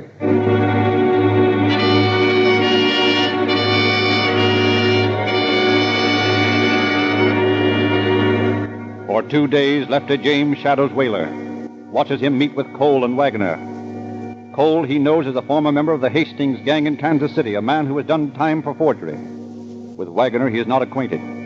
Focusing his attention on Wagner, the unknown quantity, he explains his mission to the manager of Wagner's hotel, obtains permission to tap the wires to the fence's room, sits patiently hour after hour with earphones clamped to his head until...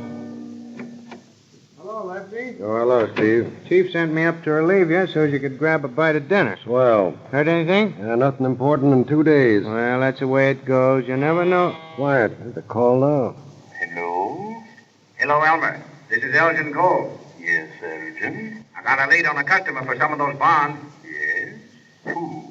Fellow owns a jewelry store over on Olive Street. Name's Nussbaum. Good. How much will he go for? Oh, $3 or $4 grand. Fine.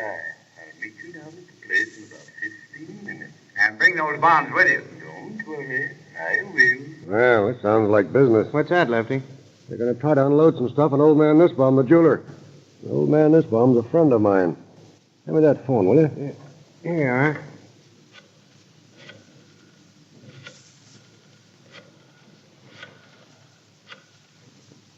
Hello? Let me talk to Mr. Nussbaum, please. Just a moment, please. What a break this is, Steve. Hello? Hello, this is Lefty James, Mr. Nussbaum. Oh, yeah, Lefty. How are you? Fine. Hey, Mr. Nussbaum, do you know a fellow by the name of Elgin Cole? Yeah, I fixed his watch for him a couple of times. I see. Well, he's coming in to sell you some bonds in about half an hour. To sell me some bonds? Yeah. But I don't want any bonds. Maybe not, but you're going to act like you did. What are you talking about? Just this. I want you to do me a favor. Well, I'll be glad to do anything I can, Lefty. Okay, now when this guy brings these bonds in, stall him along and keep the bonds. Tell him you have to ask your wife about them or something. Well, what's it all about? Well, you got to look at the bonds, that's all. I'll be right in after he leaves. Don't slip up on this, will you? Well, I'll do my best, Lefty. Okay, and thanks. All right, Steve. Hold down the stake here. I got a little checking up to do.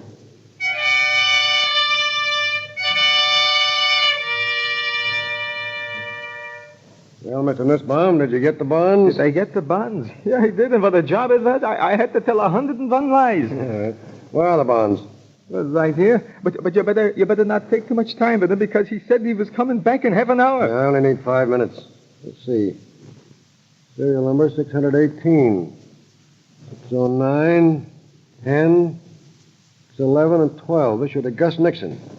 That's all I need, Mr. Nussbaum. Well, tell me, Lefty, what is it all about? These are stolen bonds. Taken in bank robberies in the Mideast. Stolen bonds? Well, what'll I do when he comes back? Maybe he'll bump me off. No, I don't think so. Tell him you decided not to buy them. But he might decide to take me for a ride. Just to be sure there's no rough stuff, I'll post one of the boys outside. Well, I'll feel better that way. Okay. I'll take care of it. And I want to thank you for your help. Glad to help you any time, Lefty. Only next time, don't let it be mixed up with gangsters. Okay, Mr. Nussbaum.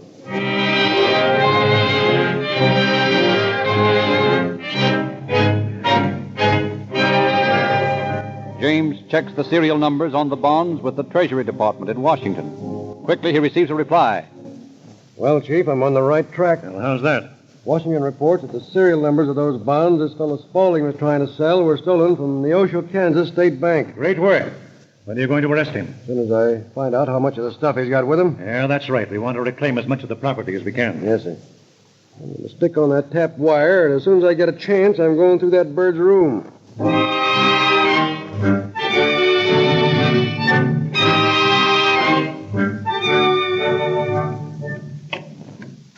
Gotta work fast, Steve. Tell Husson this guy will be back. The desk will tip you off when he's coming up, won't they? Yeah, but that might be any minute. You go through his suitcase, and I'll go through the drawers in his dresser. Well, there's a nice, shiny automatic. Papers, letters addressed to Elmer S. Wagoner in Oklahoma City. Apparently, Spaulding isn't our boyfriend's name. Elmer S. Wagoner. Make a note of that. Find anything, Steve? Did I? Look here. Briefcase, huh? Lucky it's unlocked, and there are $3,000 bonds in it. Fine, we got all we need. When are you going to knock him over? I'm not. Hey, what are you taking that briefcase for? Why, we'll need that as evidence. Oh, no, we won't. Put it back where you found it. Well, what's the idea, Lefty? Simple. I'm going to give our Mr. Wagoner enough rope.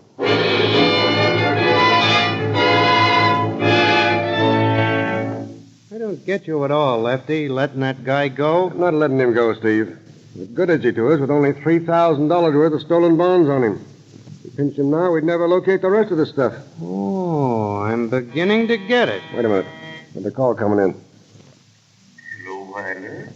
I just called up to say goodbye. When are you leaving? On the 8 o'clock plane tonight. Be back soon? Yes, in about 2 weeks. Bringing some stuff back with you? Sure thing. How much? $200,000. I'll have the customers for you. All right, Whaler. See you later. Go along, Elmer. Well, Steve, there you are. What's that? Mr. Spaulding, alias Wagoner, leaves tonight for Oklahoma City on the 8 o'clock plane. He's back in 2 weeks with $200,000 worth of stolen bonds. Better than arresting him with $3,000 on him, isn't it? I'll say. Now, look, Steve. I'm going to stay on this wire till he checks out. There's some things I want you to do. Yeah, what's that, Lefty? First, see that the cab that takes Mr. Wagner to the airport is driven by a copper disguised as a cab driver. You tell him not to let Wagner out of sight till he takes off. Then have him report to me at headquarters. Right. And wire the Oklahoma City authorities. Tell them to shadow Wagner from the moment he lands and tip us off when he leaves for Los Angeles again. Okay? Okay.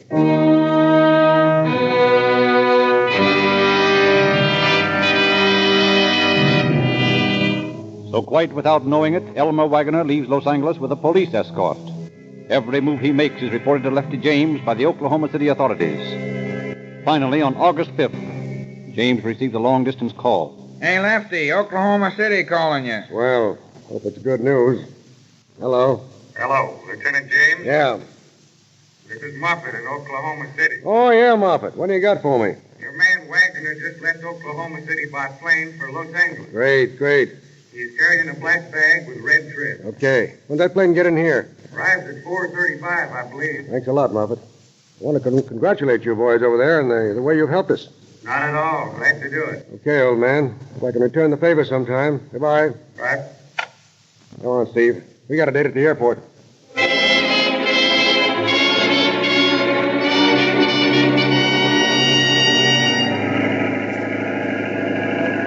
Hey, that the plane from Oklahoma City coming in? Yes, it sure is. Okay, Steve. Keep your eye peeled for a black bag with a red trim. Right. The guy that carries it'll be Wagner. You all set? All set. Hey, they're rolling the steps up now. The door's opening. Now, there he is. First one out. He must be in a hurry. Come on, Steve. Just a minute there, friend. Were you speaking to me? Yeah. I want to have a little talk with you. Well, I'm in a big hurry. Not that big a hurry. You're under arrest. What? Slap the bracelets on him, Steve. Say, what is all this about? Charges of receiving stolen property. I don't know anything about this. You come along quietly? Very well, but I'll clear myself. Why, this is ridiculous. I never heard of such a thing. All right, all right.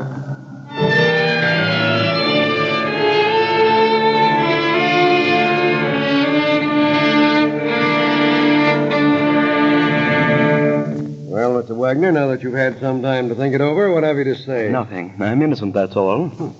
About those $91,000 worth of bonds in your suitcase. Oh, those? Well, I can explain those. Yeah, well, go ahead. Well, they belong to a friend of mine. He asked me to bring them to Los Angeles for him. A stolen bond. Oh, are they? Yeah. How do you explain that? Well, as a matter of fact, I knew that they were stolen, but my friend gave them to me. What was your friend's name? Well, I just knew him by the name of Babe. Now, listen, Wagner, stop lying. We know all about you. Been on your trail for weeks. You got both of your accomplices, Elgin Cole and E. Whaler, in jail right now. I don't know what you're talking about. Okay. Dummy up if you want to. Let me tell you this. You've got a case against you can't beat. They're placing you under a $100,000 bail. They're going to hold you right here till they put you away for good. There you are. Take it or leave it. The case is so good we don't even need a statement from you. You're in a spot. You're going to the pen. No amount of lying can save you.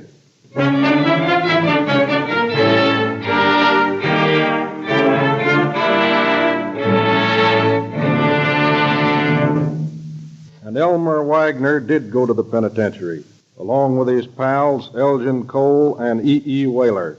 All three of them are serving terms of from 22 to 32 years in McNeil's Island. Thus did Los Angeles help in the downfall of the Pretty Boy Floyd mob. The final chapter in the activities of this infamous gang of hoodlums was written only a few months ago when Pretty Boy Floyd himself died from a bullet inflicted by a dying officer who had fallen before one of his murderous bullets. Thank you, Captain Harrell. Ladies and gentlemen, truth is stranger than fiction. Every broadcast of Calling All Cars tells a true experience from the lives of the police who use Rio Grande cracked gasoline in their daily work. And Rio Grande's advertising is true, too, for we can prove any claims made for cracked gasoline. It is absolutely true that only in Rio Grande gasoline can you get all the benefits of the patented Sinclair cracking process, the very last word in petroleum refining. It costs you no more. Try it tomorrow.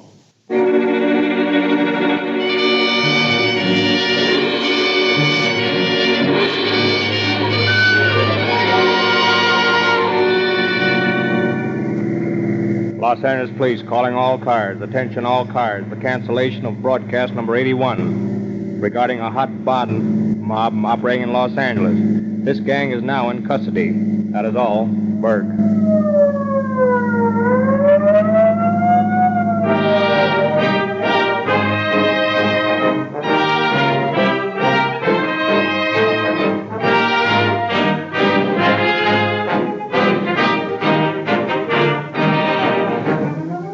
For a description of next week's broadcast, read the Calling All Cars news. Get your copy free from any Rio Grande service station.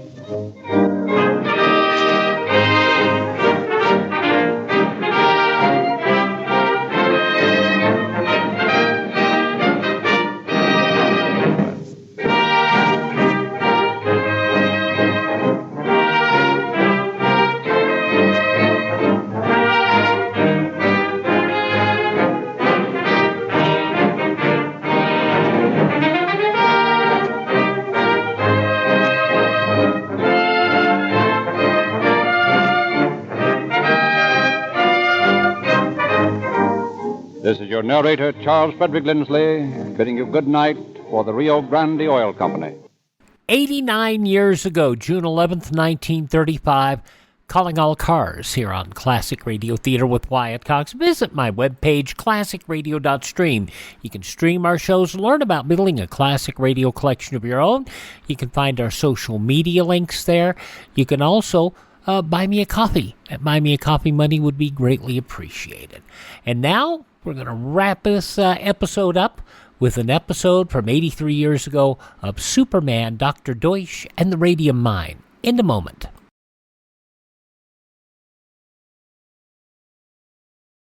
What are your dreams for 10 years from now? Perhaps you'd like to travel abroad. In 10 years, comfortable tourist accommodations will certainly be available. This also applies if your travel plans are along the lines of see America first. If you're wondering how you can be sure of having the money at that time, buy savings bonds. Perhaps you haven't been considering travel. Well, if you've been counting on future leisure time or a college education for your children, a farm or business of your own, a retirement income or a home of your own, the solution is still the same. Buy savings bonds. Purchase them the easy, automatic way, where you work through the payroll savings plan, where you bank through the bond-a-month plan. Savings bonds are profitable. For every $3 invested today, you'll receive $4 when your bonds mature. So buy United States savings bonds through the payroll savings plan or bond-a-month plan. And remember, automatic saving is sure saving. Let's wrap up this Classic Radio Theater podcast with an episode of Superman and the continuing story of Dr. Deutsch and the Radium Mine. Of course, Superman and Clark Kent being played by the Bud Collyer, the longtime game show host, To Tell the Truth, and other shows, Beat the Clock.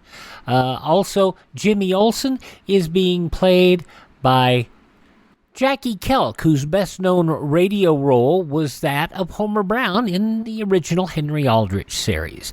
So let's go back 83 years to June 11th, 1941, and an episode of The Man of Steel, Superman. Presenting the transcription feature, Superman. Look, up in the sky. It's a bird. It's a plane. It's Superman. Yes, it's Superman, strange visitor from the planet Krypton, who came to Earth with powers and abilities far beyond those of mortal men. Superman who can leap tall buildings at a single bound, race a speeding bullet to its target, bend steel in his bare hands, and who, disguised as Clark Kent, mild-mannered reporter for a great metropolitan newspaper, fights a never-ending battle for truth and justice. And now to our story. Led by Professor Browning, famous radiologist held captive by the foreign agent Dr. Deutsch, Clark Kent and Jimmy Olsen found their way into a secret room filled with cases of books, deep in the cavernous heart of Volcano Island. Unable to track them down, Dr. Deutsch has ordered the passageway sealed and the ventilation machinery reversed. Kent, Jimmy, and Professor Browning, unaware of the danger they face, make plans for further investigation of Deutsch's headquarters in an effort to discover the meaning of his master plan. Listen. We're safe in here, Professor Browning? I don't know, Jimmy. We'll have to take a chance on that. I hope this is our lucky day. There must be thousands of books here in this room. I wonder what Deutsch plans to do with so many books. Hey, look at what somebody's done to this book, Mr. Kent. Well, there's a square hole cut right through the pages. Same with this one. And this one. Why, they're all like that. Well, you're right, Jimmy. Every one of them is mutilated in the same way. That's odd. Odd, it's amazing. Have you noticed that each one of these holes is exactly the same size? Yes, about 2 inches square. Cut right through the book, except for 10 pages at the beginning and 10 at the end. With the book closed, you'd never even guess there was anything peculiar about it. You know, Kent, those little square hollows are perfect hiding places for something small and very valuable. Such as a little lead container filled with radium? Mr. Kent, I think you've got the answer. But why would Deutsch want to hide the radium in books? Why would he want to hide it at all? I don't know, Jimmy, but I believe Deutsch has found a new way to use radium, to unleash the energy in the radium atom. If this is so, he has in his grasp the most powerful, destructive force humanity has ever known. Why, the atomic energy in 1 ounce of radium could blow the United States off the map. And Deutsch is trying to get 12 ounces of it. What's that? I've heard that motor hum before. They're closing the stone doors leading from this tunnel. Something's up. Gosh, There go the lights. Yes, we'd better get out while we can. Let's try this door. We're locked in. What are we going to do now? Attention, Herr Browning. What's that? It's Deutsch talking on the public address system. Listen. I know you are hiding somewhere off tunnel number 7. And I'm pleased to inform you that you and your friends are trapped. I have closed all the doors to the tunnel, and now will turn off the ventilator blowers. Soon you will find yourselves without air. Do you follow me? Swine. I didn't think even he was low enough to do anything like this. However, Herr Professor, since I still have need of your services, I am willing to offer you and whoever is with you a chance to live. Under the loudspeakers through which my voice is coming, you will find a push button. If you wish to remain alive, press this button. This will indicate to me which room you are in. I will send for you. You have 30 seconds to choose between life and death. 30 seconds. Wait, Professor. Don't touch that button. What else can I do, Kent? There is no choice. For myself, I would rather die, but I can't sacrifice you and Jimmy. There must be some other way. Let me think. 15 seconds to go, Herr Professor. 10 seconds. I can't stand this, Kent. Let me press the button. No, don't touch it. Get down on the floor. What will that accomplish? Do as I say. Get down. You too, Jimmy. Your time is up. I am cutting off the air. Kent, you see? He's going to murder us. Take it easy, Professor. And keep low. The air will be fresher near the floor. What's that hum, Mr. Kent? Sounds like a ventilator blower. It is. But Deutsch probably has it running in reverse, drawing the good air off. It's getting close already. You all right, Jimmy? I don't know. My head feels light. Kent, you should have let me press the button. No air now. We are suffocating. Can't breathe. Kent. He's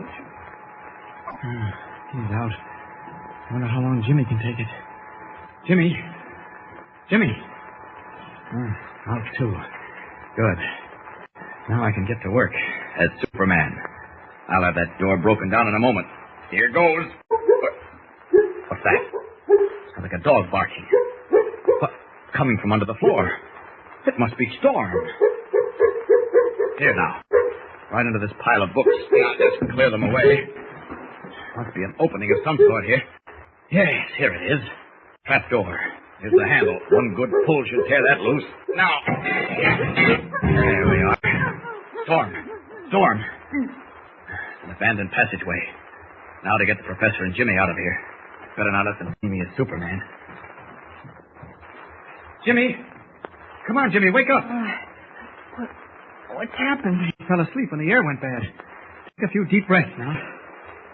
Gosh, it was good. I remember now. Deutsch turned the air off. Did he turn it on again? No, Jimmy, I found a way out. A trap door. And guess who led me to it? Storm. I heard him whining under the floor. Oh, good old Storm. Where is he? In a narrow passageway under the trap door. Come on, now, give me a hand with the professor. Okay. I'll take his shoulders. It sure is out cold. Yeah. Now, hold him here, Jimmy. I'll drop into the passageway, then you slide him down to me, will you? Mm-hmm. Here I go. All right, now, let him down easy. Easy, Jimmy. I get a good grip on it. There. All right, I got it. There. Okay, Jimmy. Let yourself down now. Hang on the edge and then let go. I'll catch you. Here I come. Look out. There you are. Oh, boy. Sure feels good to get out of that place. Yeah. Professor, you all right? I think so, Ken. Oh, good. Now, this tunnel must be an abandoned entrance. Or maybe an emergency exit for Deutsch. Look, Mr. Kent. Yes? You can see the beach and the ocean from here. Sure, Jimmy. It certainly looks good. Yes, but how did we get here? There's no time for explanations, Professor. Now, you stay here with Jimmy and Storm. I'm going back into the tunnel and look around. There must be an entrance to the main passage through this corridor. Mr. Kent, please don't go back in there. You'll get caught. Now, don't you worry, Jimmy. I'll be careful. You wait here for me.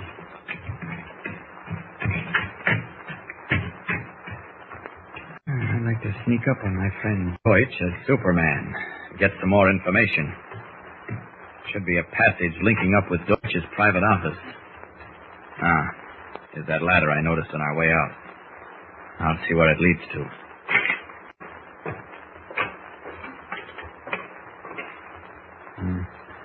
There's There's a short corridor. Dead end on both sides. No. Wait. Voices. Coming through this door, set into the side of the passage. Yes, and familiar voices. Deutsch and Hans. Getting late now. See if you can take contact. Observe the wavelength. I will try, Herr Doktor. Ahead. Here. On the earphones, Herr Doktor. Quickly, give them to me. This should be interesting. Hello? Hello? Ja, this is Deutsch. Ja, good. Now listen closely. You are to have the boat 10 miles out to sea, due west of the cove. Have only 2 men on board, so there will be no suspicion. We will dispatch a radio-controlled seaplane immediately with a shipment of books. Understand? Perfect. Right. Now quickly, Harry. Go to the hangar upstairs and load the plane for a takeoff immediately. Schnell machen. Jawohl, Herr Doktor. I go. Fire 2 shots when you're ready for me to send off the plane. Ja, Herr Doktor. Oh, the hangar is upstairs, eh? Oh, yes. See, a ladder leads up from here. Well, here's where we get off this island on that plane and kill 2 birds with one stone. Professor! Jimmy! Yes, what's up, Kent? Any luck, Mr. Kent? You bet. They're loading up a radio-controlled plane for a takeoff, and we're going to be in it. Come on now, follow me. Gosh, Mr. Kent, where's it going? We'll meet a boat offshore. All right, here's the iron ladder. Now, you go first, Professor. Then you, Jimmy. Be careful. All right, go ahead. That's it. Up you go. Look out of the way, Jimmy. Now, here we are. There's the door over there. Now, be very quiet. I'm going to open it very gently. Here, Jimmy. Look through the crack. What do you see? Jiminy, Mr. Kent. A man is getting ready to load some books into a plane. He's alone. Yes. It's Hans. Mr. Kent, look at that cliff wall. It's open like a huge door. Yes, the same opening we saw the plane disappear into when we landed on the island. All right, now. When I count 3, we make a dash for it. Overpower Hans and pile into that ship. Okay, I'm with you. I hope we make it. Ready now? 1, 2, 3.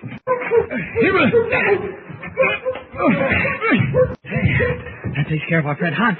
Get into the plane, Jimmy. All right, get in, Professor. Mr. Kent, he's conscious. Look out, he's going to shoot. There, that'll fix you. All right, come on, into the plane. Quick. I can't, Kent. I can't. The professor, he's wounded. All right, quick, Jimmy. I'll carry the professor. Hurry. All right, now. Slam the door.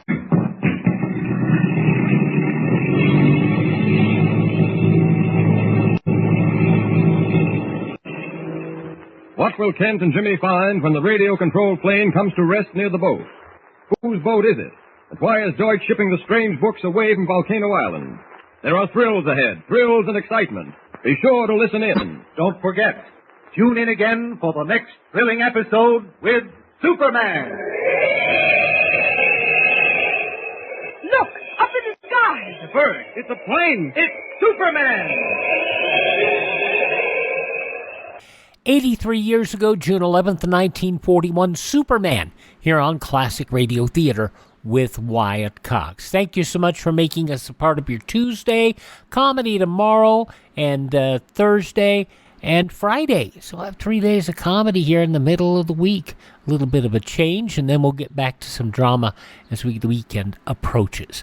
Tomorrow, though, Eddie Cantor, Father Knows Best, Dean Martin and Jerry Lewis, Jack Benny and Lum and Abner. And we will see you on Wednesday with more Classic Radio Theater. I'm Wyatt Cox.